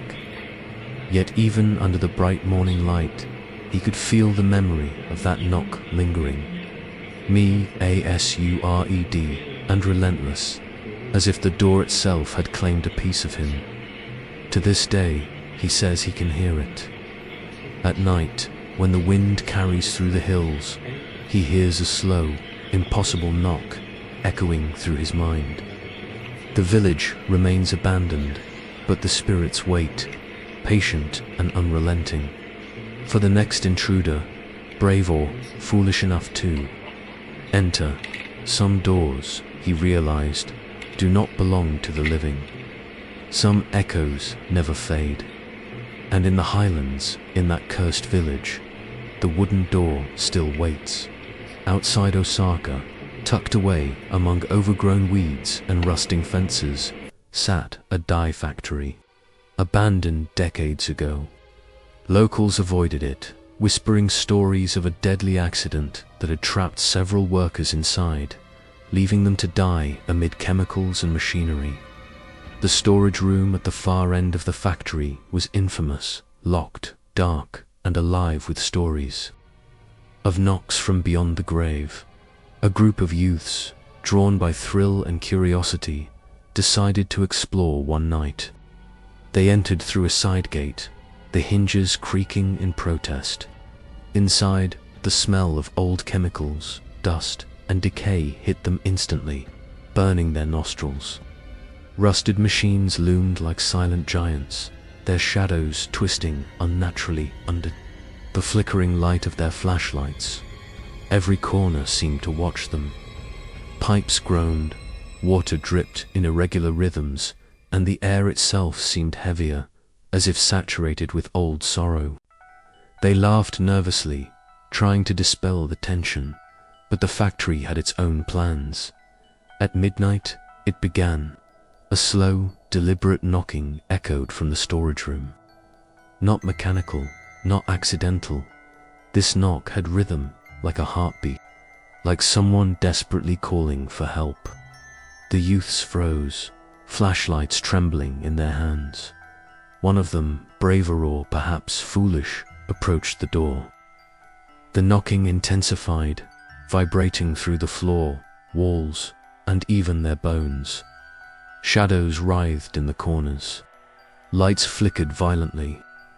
The faintest glimpse of pale faces pressed against the machinery, mouths open in silent screams, replaying the fatal accident again and again.